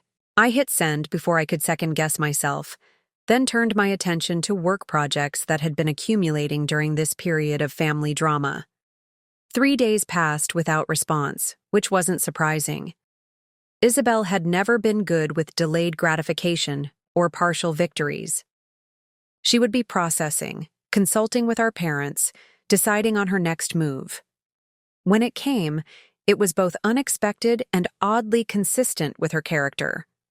Rather than a direct reply to my email, I received a formal invitation to join her for a sister brunch at an upscale restaurant the following weekend. Strategic, James commented when I showed him the invitation. Public setting to minimize the chance of conflict, framed as a sister bonding activity rather than a wedding discussion, positioned as her extending an olive branch. Should I go? I asked, genuinely uncertain. Part of me recognized the potential, value in speaking with Isabel face-to-face, now that we'd exchanged initial perspectives in writing. Another part remained wary of being manipulated back into familiar patterns. What does your instinct tell you? James countered gently. I considered the question, trying to separate genuine intuition from habitual people-pleasing impulses. That it could be a constructive step if I maintain clear boundaries, and that despite everything, there's a small part of me that wants to believe reconnection is possible, if not in the same form as before. Then maybe it's worth trying, he suggested, with appropriate emotional safeguards in place. I accepted the invitation with a brief text confirming the time and place, deliberately keeping my response neutral rather than enthusiastic. The days leading up to the brunch were busy with work commitments, which provided a welcome distraction from my apprehension about the upcoming meeting. The restaurant Isabel had chosen was predictably elegant, a place known for its Instagram-worthy decor and clientele as much as its food. I arrived exactly on time to find her already seated, looking polished and camera-ready in a stylish outfit that complemented her engagement ring. "Lily!" She greeted me with a warm but restrained smile, clearly gauging my receptiveness before attempting a hug. When I offered a brief embrace, her relief was palpable. "Thank you for coming. I wasn't sure you would." "I appreciate the invitation," I replied, taking the seat across from her. It seemed like a good opportunity to talk in person. The initial conversation remained carefully superficial. Comments about the menu, the restaurant's ambiance, benign. Updates about work and mutual acquaintances. It was the conversational equivalent of circling each other warily, neither willing to be the first to venture into more sensitive territory. Finally, after our food arrived, Isabel set down her fork and looked at me directly. "I meant what I said in my email, Lily. I'm truly sorry about what happened with your dress. And for a lot of things over the years." The uncharacteristic humility in her tone caught me off guard. "Thank you. That means a lot." "I've been seeing a therapist," she continued, the confession clearly difficult for her. "Since about a month after your wedding, actually. Connor suggested it when we were trying to work things out." This was genuinely surprising. Isabel had always scoffed at the idea of therapy, viewing it as an admission of weakness rather than a tool for growth. Wow. I didn't know that." She nodded, pushing her food around her plate. "I didn't tell anyone in the family. It felt too exposed, too vulnerable. But I've been learning a lot about myself, about patterns I didn't even realize I was repeating." I listened carefully, searching for signs of the usual manipulation, but finding instead an unfamiliar authenticity in her expression and tone. "The therapist has been helping me understand my competition with you," she continued hesitantly. "How I've always measured myself against you and felt like I was coming up short. How I developed these strategies to center attention on myself because I didn't know how else to feel valued." The insight was startlingly accurate, a far cry from her usual externalization of responsibility. I remained silent, afraid that any comment might disrupt this unprecedented moment of self-awareness. "She helped me see that what I did with your dress wasn't just a random emotional outburst. It was part of a pattern of trying to sabotage your moments of happiness or success because they triggered my own insecurities." Isabel looked up, her eyes shining with unshed tears that, for once, didn't seem calculated for effect. "I'm not telling you this to make excuses or to ask for immediate forgiveness. I just want you to know that I'm trying to understand why I've acted the way I have, so I can stop doing it." The sincerity in her voice was unmistakable. This wasn't the Isabel I knew, the master manipulator, the emotional tactician. This was someone grappling honestly with difficult truths about herself. "I appreciate you sharing that with me," I said carefully, still processing this unexpected turn. "It can't be easy to look at those patterns so directly." "It's not," she admitted with a small, genuine laugh. "Every session I want to quit and go back to blaming everyone else for my problems. But I'm sticking with it because—" She hesitated, then continued with evident difficulty. "Because I don't want to lose you. And I finally understand that if I keep behaving the way I always have, that's exactly what will happen."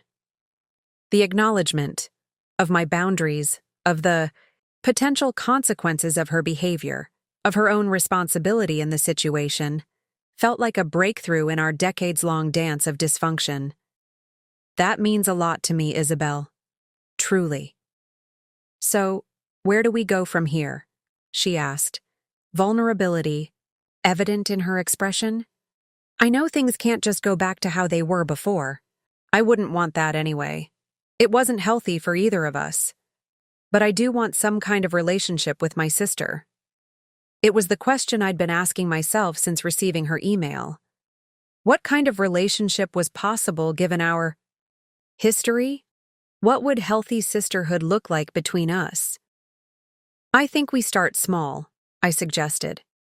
Regular conversations where we practice new patterns of interaction. Honesty about our feelings without expectation that the other person will manage them.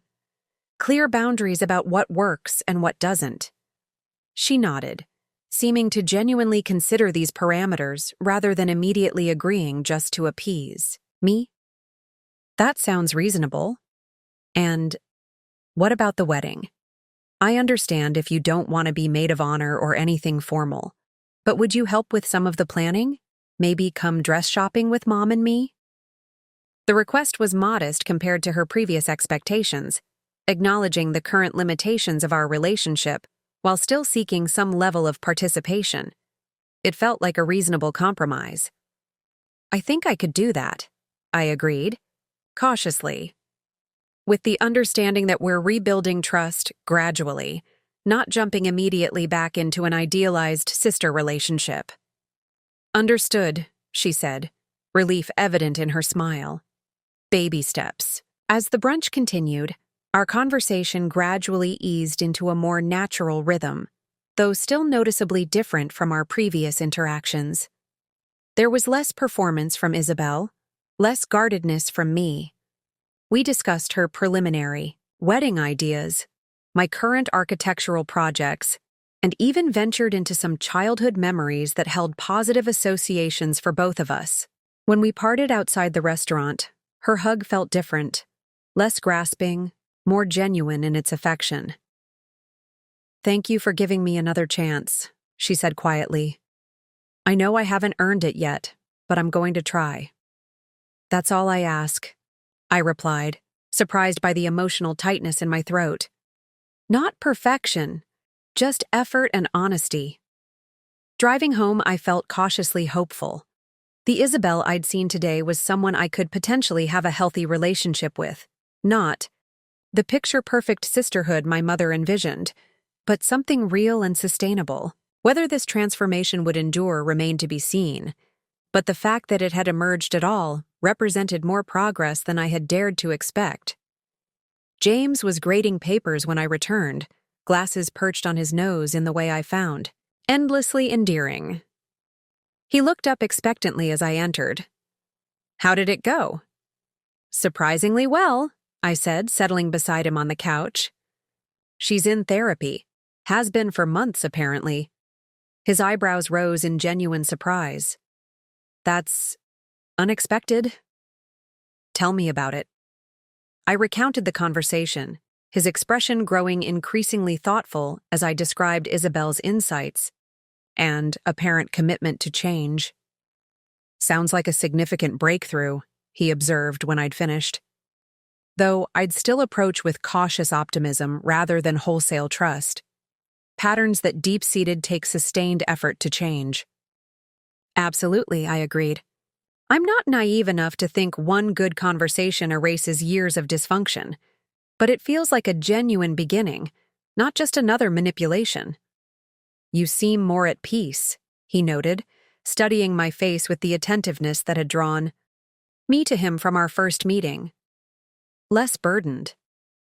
"I am," I realized.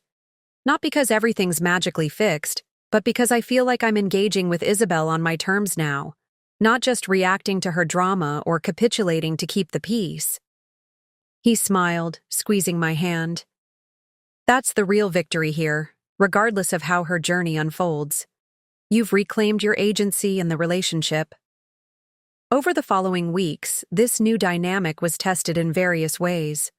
There were moments when Isabel slipped back into old patterns, subtle guilt trips, strategic displays of vulnerability, attempts to center her needs and feelings.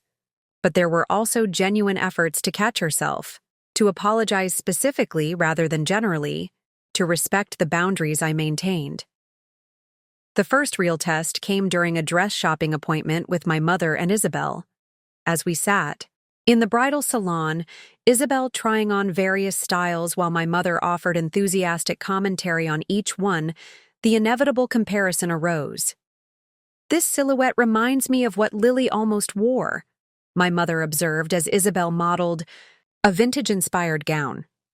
Before the incident, her voice dropped on the last word, the familiar pattern of minimizing and avoiding direct acknowledgement of what had happened. Tension immediately filled the small viewing area. In the past, this would have been the moment where I smoothed things over, deflected the discomfort, pretended the reference to my destroyed dress didn't matter. Instead, I remained silent, allowing the awkwardness to exist without rushing to dispel it. Isabel met my gaze in the mirror, conflict visible in her expression. Then, to my surprise, she turned to face me directly. "I'm so sorry about that. Lily, I know trying on wedding dresses must bring up painful memories for you because of what I did. Thank you for being here anyway."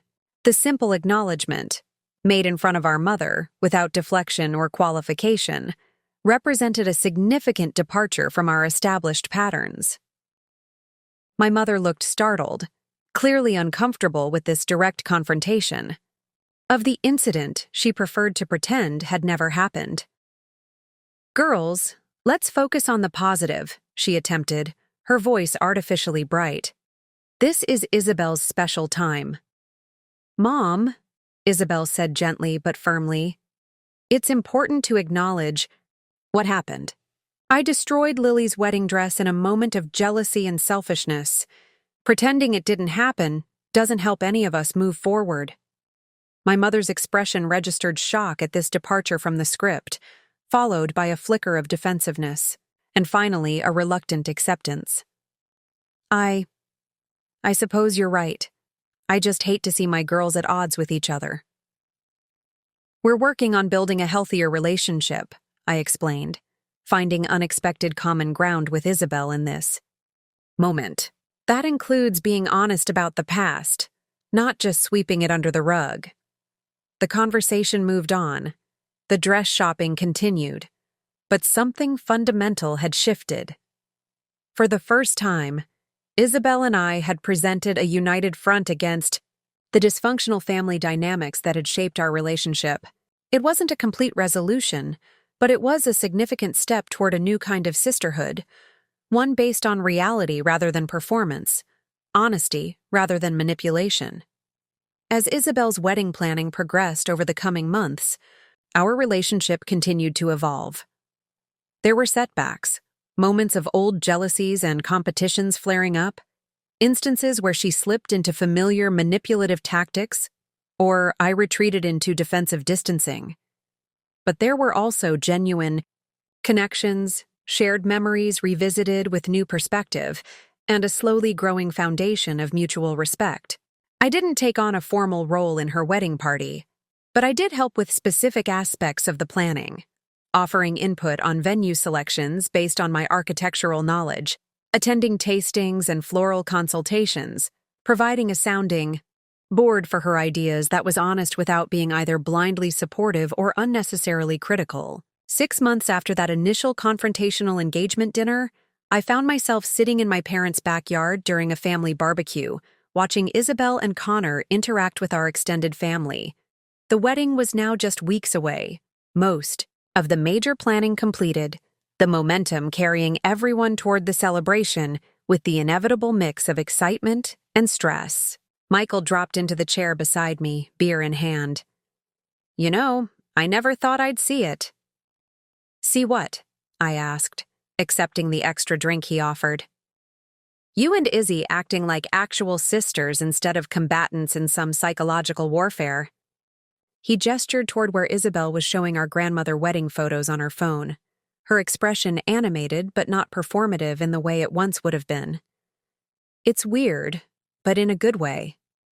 I smiled, recognizing the truth in his observation. "It's still a work in progress. But yeah, it's different." "You know what else is different?"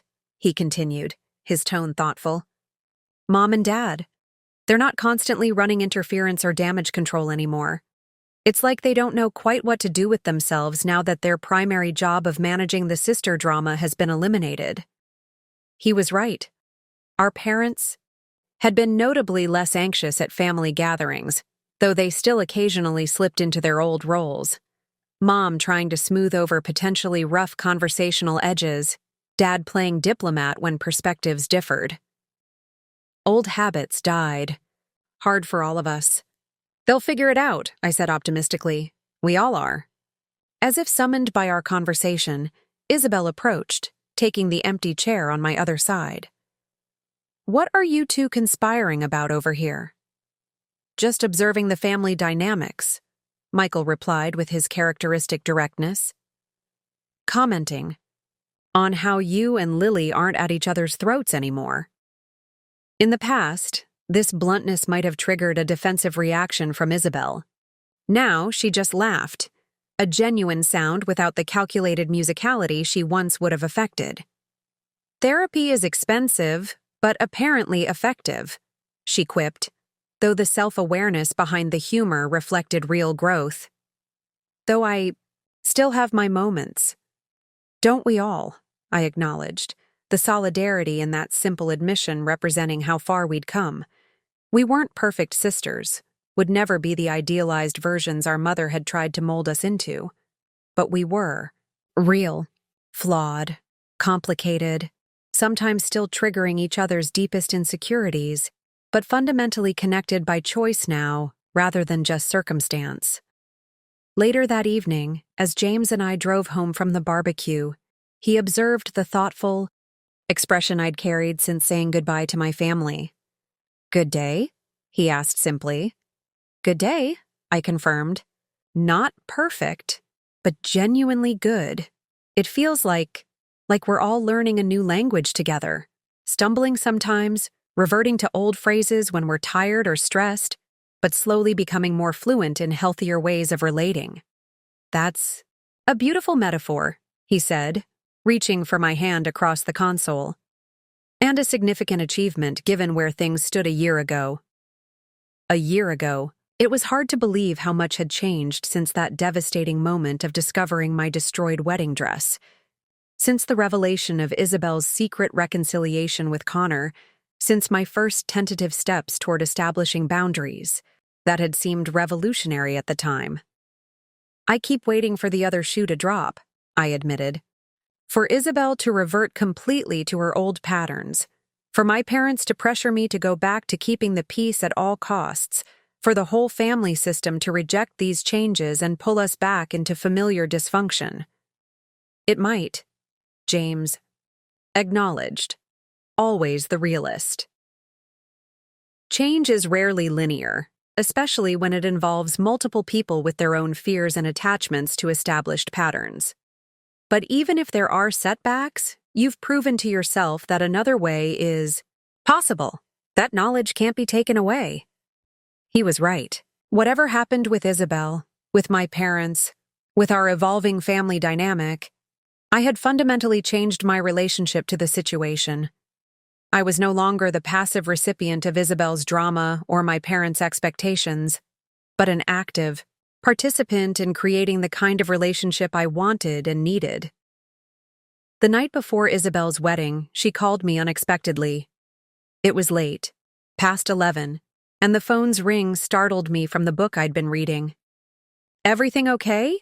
I answered, immediately assuming some wedding emergency had arisen. "Yes, everything's fine," she assured me, though her voice held an unusual quality, reflective rather than panicked. I wanted to talk to you before tomorrow gets crazy with hair and makeup and photos and all of it."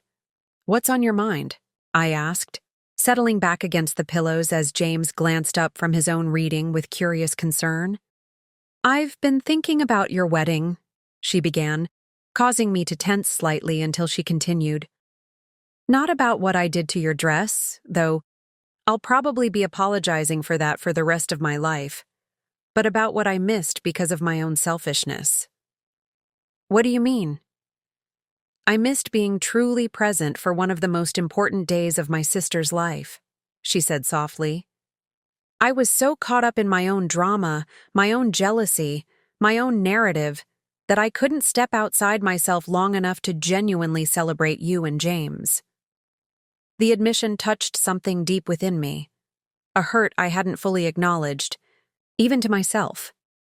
Not just the sabotage of the dress, but the broader reality that my sister had never really seen me on my wedding day, had never been fully present as a supportive witness to that milestone.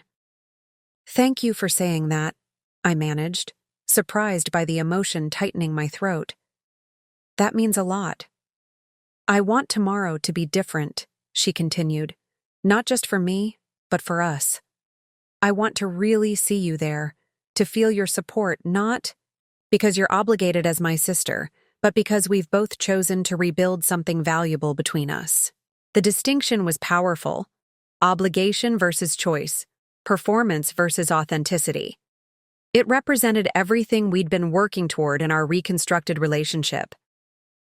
"I'll be there," I promised. Fully present, genuinely supporting. "You!" "That's all I want," she said, and I could hear the smile in her voice. "Well, that and for the caterer to remember my specific instructions about the hors d'oeuvres, but one miracle at a time." We both laughed, the moment of vulnerability, balanced by humor in a way that felt natural rather than deflective. This, too, was new: the ability to move between emotional authenticity and lightheartedness without using one to avoid the other. "Get some sleep, bride-to-be," I advised. "Big day tomorrow." "Love you, Lily," she said simply. "Despite everything, always have." "Love you too, I replied, the childhood nickname slipping out naturally for the first time in years. "See you tomorrow." As I set down the phone, James looked at me questioningly. "Everything okay?" "Better than okay," I said, a sense of peaceful completion settling over me. "I think we're finally figuring out how to be sisters." After the final chapter, Isabel's wedding day dawned with the kind of perfect autumn clarity that photographers dream of: crisp air, golden light filtering through turning leaves, a cerulean sky unmarred by clouds. As I helped her with final preparations, in the bridal suite of the historic hotel she'd chosen, I was struck by how different this moment felt from what I might have imagined a year ago. "Stop fidgeting," I admonished gently as I adjusted her veil. "You're going to wrinkle the silk." "I can't help it," she admitted, her fingers nervously twisting the delicate bracelet at her wrist. Our grandmother's. Something borrowed and blue. "I keep thinking something's going to go wrong. That I don't deserve for everything to be this perfect." The vulnerability in her voice was still new enough to catch me off guard. "Hey," I said, meeting her eyes in the mirror. "Everything is going to be beautiful. And as for deserving it, we all deserve happiness, even those of us who have made mistakes." She turned to face me directly, careful of her dress, an elegant, understated gown that reflected her evolved taste rather than the theatrical princess style she might have chosen before. "When did you get so wise?" "Probably around the time you got so self-aware," I replied with a small smile. We shared a moment of quiet understanding, the kind that had become increasingly common between us over the past months. Not the performative, sister moments our mother had always pushed for, but genuine connection grounded in our complicated shared history and cautious hope for the future. "I have something for you," she said suddenly, reaching for a small wrapped box on the dressing table. "I wanted to give it to you privately before everyone else arrives." I accepted the package, carefully unwrapping the silver paper to reveal a velvet jewelry box. Inside nestled a delicate gold necklace with a small pendant, 2 intertwined circles, similar to the infinity symbol but with distinct shapes rather than a continuous loop. "It's beautiful," I said, genuinely touched. "What's the significance?" "The jeweler called it sisters entwined," Isabel explained, a slight tremor in her voice. "I chose it because it shows 2 distinct circles that touch and overlap, but remain their own shapes. Not fused, not dependent, but connected." She paused, gathering her thoughts. "It reminded me of what we're building. A relationship where we can be connected without one of us subsuming the other." The thoughtfulness behind the gift, not just the object itself, but the meaning she had attached to it, represented how far she had come in her understanding of healthy boundaries and genuine connection. "I love it," I said simply, emotion making further words difficult. "Would you help me put it on?" As she fastened the clasp at the nape of my neck, our eyes met in the mirror again. Two women who shared DNA, history, and a complex emotional landscape, but who were learning to see each other clearly perhaps for the first time. "There," she said softly. "Perfect." A knock at the door broke the moment, my mother entering with the makeup artist, the photographer following close behind. The quiet intimacy of sister space expanded to include the bustle of wedding preparation, but something of that connection remained, a steady undercurrent beneath the surface activities. Throughout the day, I found myself observing Isabel with new eyes. She moved through her wedding with a groundedness I hadn't seen before, still radiant in the spotlight, still embracing being the center of attention, but without the desperate edge that had characterized her previous need for validation. When things went slightly awry, a groomsman arriving late, a flower arrangement placed incorrectly, she handled the mishaps with good humor rather than dramatic meltdowns. "Marriage looks good on her," James murmured during the reception, nodding toward where Isabel and Connor were sharing a quiet laugh in the midst of the celebration. "It's not the marriage," I replied thoughtfully. "It's the work she's done to get here. She's actually happy with herself, maybe for the first time." "That's no small achievement," he observed, arm warm around my waist. "For either of you." He was right. The journey to this moment had been arduous for both of us. Isabel confronting lifelong patterns of manipulation and emotional volatility, me dismantling the caretaking and peacekeeping reflexes that had defined my role in the family. Neither transformation had been linear or complete, but the progress was undeniable. As the evening progressed, I found myself drawn into a conversation with my father, who had stepped away from the dance floor to catch his breath. "Beautiful wedding," he remarked, his expression softened by both sentiment and perhaps a glass or two of champagne. "Your mother is over the moon to have both her daughters so happily settled." In the past, I might have let the comment pass, accepting the simplistic narrative of perfect family harmony. Instead, I chose gentle honesty. "It hasn't been an easy road to get here, Dad, for any of us." He nodded, surprising me with his acknowledgement. "No, it hasn't. Your mother and we didn't always handle things well between you girls. We thought keeping the peace was the same as creating health. It wasn't." The admission, so contrary to his usual diplomatic avoidance, caught me off guard. "What changed your perspective?" He gazed across the room to where my mother was chatting animatedly with Connor's parents, her hands moving in expressive gestures. "Seeing the difference in how you and Isabel interact now, it's more authentic, even when it's occasionally tense. Before, there was always this undercurrent of resentment beneath the surface politeness. As parents, we told ourselves that enforcing civility was enough, that as long as everyone was behaving appropriately in public, our job was done." "And now?" I prompted. "Now I understand that real family connection isn't about maintaining appearances. It's about creating space for honesty, for growth, for actual resolution of conflicts rather than just suppressing them." He turned to look at me directly. "I'm proud of you, Lily, for standing your ground, for insisting on a healthier relationship with your sister, even when it would have been easier to fall back into old patterns." The validation I had unconsciously sought for so long, my father's recognition of my perspective, washed over me with unexpected potency. "Thank you, Dad. That means a lot." "Your mother is coming around too, in her own way," he added with a small smile. "She still hates conflict, still wants everything to be perfect on the surface, but she's learning, we both are." As if summoned by our conversation, my mother appeared, cheeks flushed from dancing.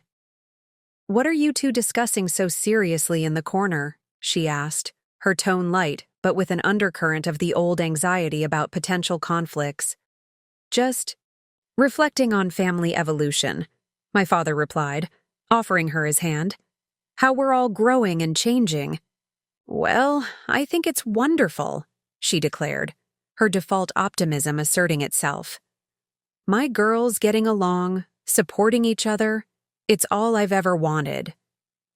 I might once have bristled at the simplification, the glossing over of the complex journey to this point in favor of a happy ending narrative. Instead, I chose to focus on the genuine pleasure in her expression, the sincere joy she took in seeing her daughters in a healthier relationship. "It's been a process, Mom," I said gently, "and it's still ongoing. But yes, it is pretty wonderful to be in a better place with Iz." She squeezed my hand, her eyes unexpectedly bright with tears. "I know it wasn't easy, dear, for either of you. I wanted so badly for my daughters to love each other that I sometimes pushed too hard, in the wrong ways." The acknowledgement, however modest, represented its own kind of growth. My mother might never fully understand the depth of the dysfunction that had characterized my relationship with Isabel, might never fully recognize her own role in maintaining it, but she was trying in her own way to see beyond her preferred narrative. "We do love each other, Mom," I assured her. "We're just learning healthier ways to express it." As the reception continued around us, I found my gaze drawn to Michael, who was deep in conversation with one of Connor's cousins, his expression animated in a way that suggested more than casual interest. My younger brother had always been the most perceptive member of our family, recognizing the dysfunctional patterns without getting caught in them. His support during the past year had been steadfast but unobtrusive. Text messages checking in during tense family gatherings, quiet, words of encouragement when boundaries were tested, honest observations without the pressure to fix or change anything. Later, as Isabel and Connor prepared for their departure amid the traditional shower of rice and well wishes, my sister pulled me aside for one last private moment. "Thank you," she said simply, her eyes bright with emotion and perhaps a touch, too much champagne. "For being here, for giving me another chance, for helping me become someone better." "You did the hard work yourself," I reminded her. "I just held the boundary that made it necessary." "Still," she insisted, squeezing my hands, "I wouldn't be here, not just at my wedding, but at this place in my life, without you pushing me to face some uncomfortable truths." The acknowledgement was generous, reflecting a newfound capacity to recognize others' contributions without diminishing her own efforts. "Well, in that case, you're welcome," I said with a small smile. "Now go enjoy your honeymoon. And try not to overthink everything. Just be present with Connor." "Says the queen of overthinking," she teased, the gentle ribbing landing as the affection it was intended to be rather than the barbed competitiveness such comments had often carried in the past. "Takes one to know one," I returned lightly. "Seriously? Though you deserve this happiness is. Embrace it." She hugged me then, a genuine embrace without the theatrical performance quality her physical affection had often held before. "I love you, Lily. The real you, not just the idealized sister I used to simultaneously envy and resent." "I love you too," I replied, the words carrying the weight of our complicated history and cautiously hopeful future. The real you, messy parts and all. As she and Connor made their grand exit amid cheers and flying rice, James appeared at my side, his steady presence a grounding force as always. "You okay?" he asked quietly, hand warm against the small of my back. "I am," I realized, the simple statement encompassing so much more than just this moment. "Really okay?" In a way I wasn't sure was possible a year ago. The reception gradually wound down, guests departing in twos and threes, family members helping, with the minimal cleanup the venue required. As James and I finally made our way to the car, the cool night air a refreshing contrast to the warm celebration inside, I found myself reflecting on the journey that had brought us here. "What are you thinking about?" James asked as we drove through the quiet streets toward home. "Transformation," I replied after a moment. "How people can actually change when they have sufficient motivation and support. How relationships can heal, not by ignoring or minimizing past harm, but by acknowledging it fully and committing to different patterns moving forward. Your sister has come a long way," he acknowledged. "So have you. So have we all," I amended. "My parents are more aware of their enabling patterns. Michael is more vocal about his observations instead of just quietly watching from the sidelines. Even you have changed. You're more direct about your concerns instead of just supporting whatever I decide." He smiled at that. Growth is contagious in systems. When one person changes their participation in established patterns, everyone else has to adjust in response. Sometimes that adjustment is resistance, sometimes it's parallel growth. "The therapist speaks," I teased gently. "The truth speaks," he countered. "You shifted the family dynamic significantly when you established boundaries with Isabel. That created a cascade effect that's still unfolding." He was right. What had begun as my desperate attempt to protect myself from further harm had evolved into a catalyst for broader family healing. Not perfect healing. We still had our moments of falling back into old patterns, of triggering each other's deepest insecurities, but genuine progress toward healthier relationships. When we arrived home, the apartment welcomed us with its familiar comfort. I slipped off my heels with a sigh of relief, finger tracing the delicate pendant at my neck, the tangible symbol of the new relationship Isabel and I were building. "Do you think it will last?" I asked James as we prepared for bed, the question that had lingered beneath the surface of my thoughts throughout the day. The changes in Isabel, in our relationship? He considered this with his characteristic thoughtfulness. "I think the fundamental shifts will endure, even if there are occasional regressions. She's done real work on herself, gained genuine insight into her patterns. That kind of self-awareness, once acquired, is difficult to completely lose." "I hope you're right," I said, settling beside him in the darkness. "Because for the first time, I feel like I actually have a sister. Not just a biological relation or a competitor or a source of drama, but a genuine family connection based on mutual respect and care. That's worth celebrating," James murmured, his arm drawing me closer. "Whatever comes next." Whatever comes next. The phrase carried both uncertainty and possibility. There would undoubtedly be challenges ahead, moments when old wounds reopened, when established patterns reasserted themselves, when the comfort of familiar dysfunction called to us all.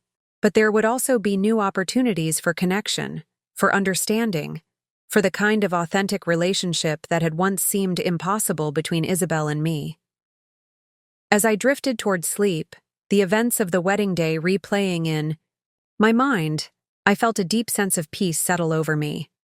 Not because everything was perfect or permanently resolved, but because I had learned perhaps the most valuable lesson of my adult life: that true family connection isn't about maintaining an illusion of harmony at all costs, but about creating space for each person to be authentically themselves while remaining in relationship with others. Isabel and I would never have the idealized sister relationship our mother had always envisioned.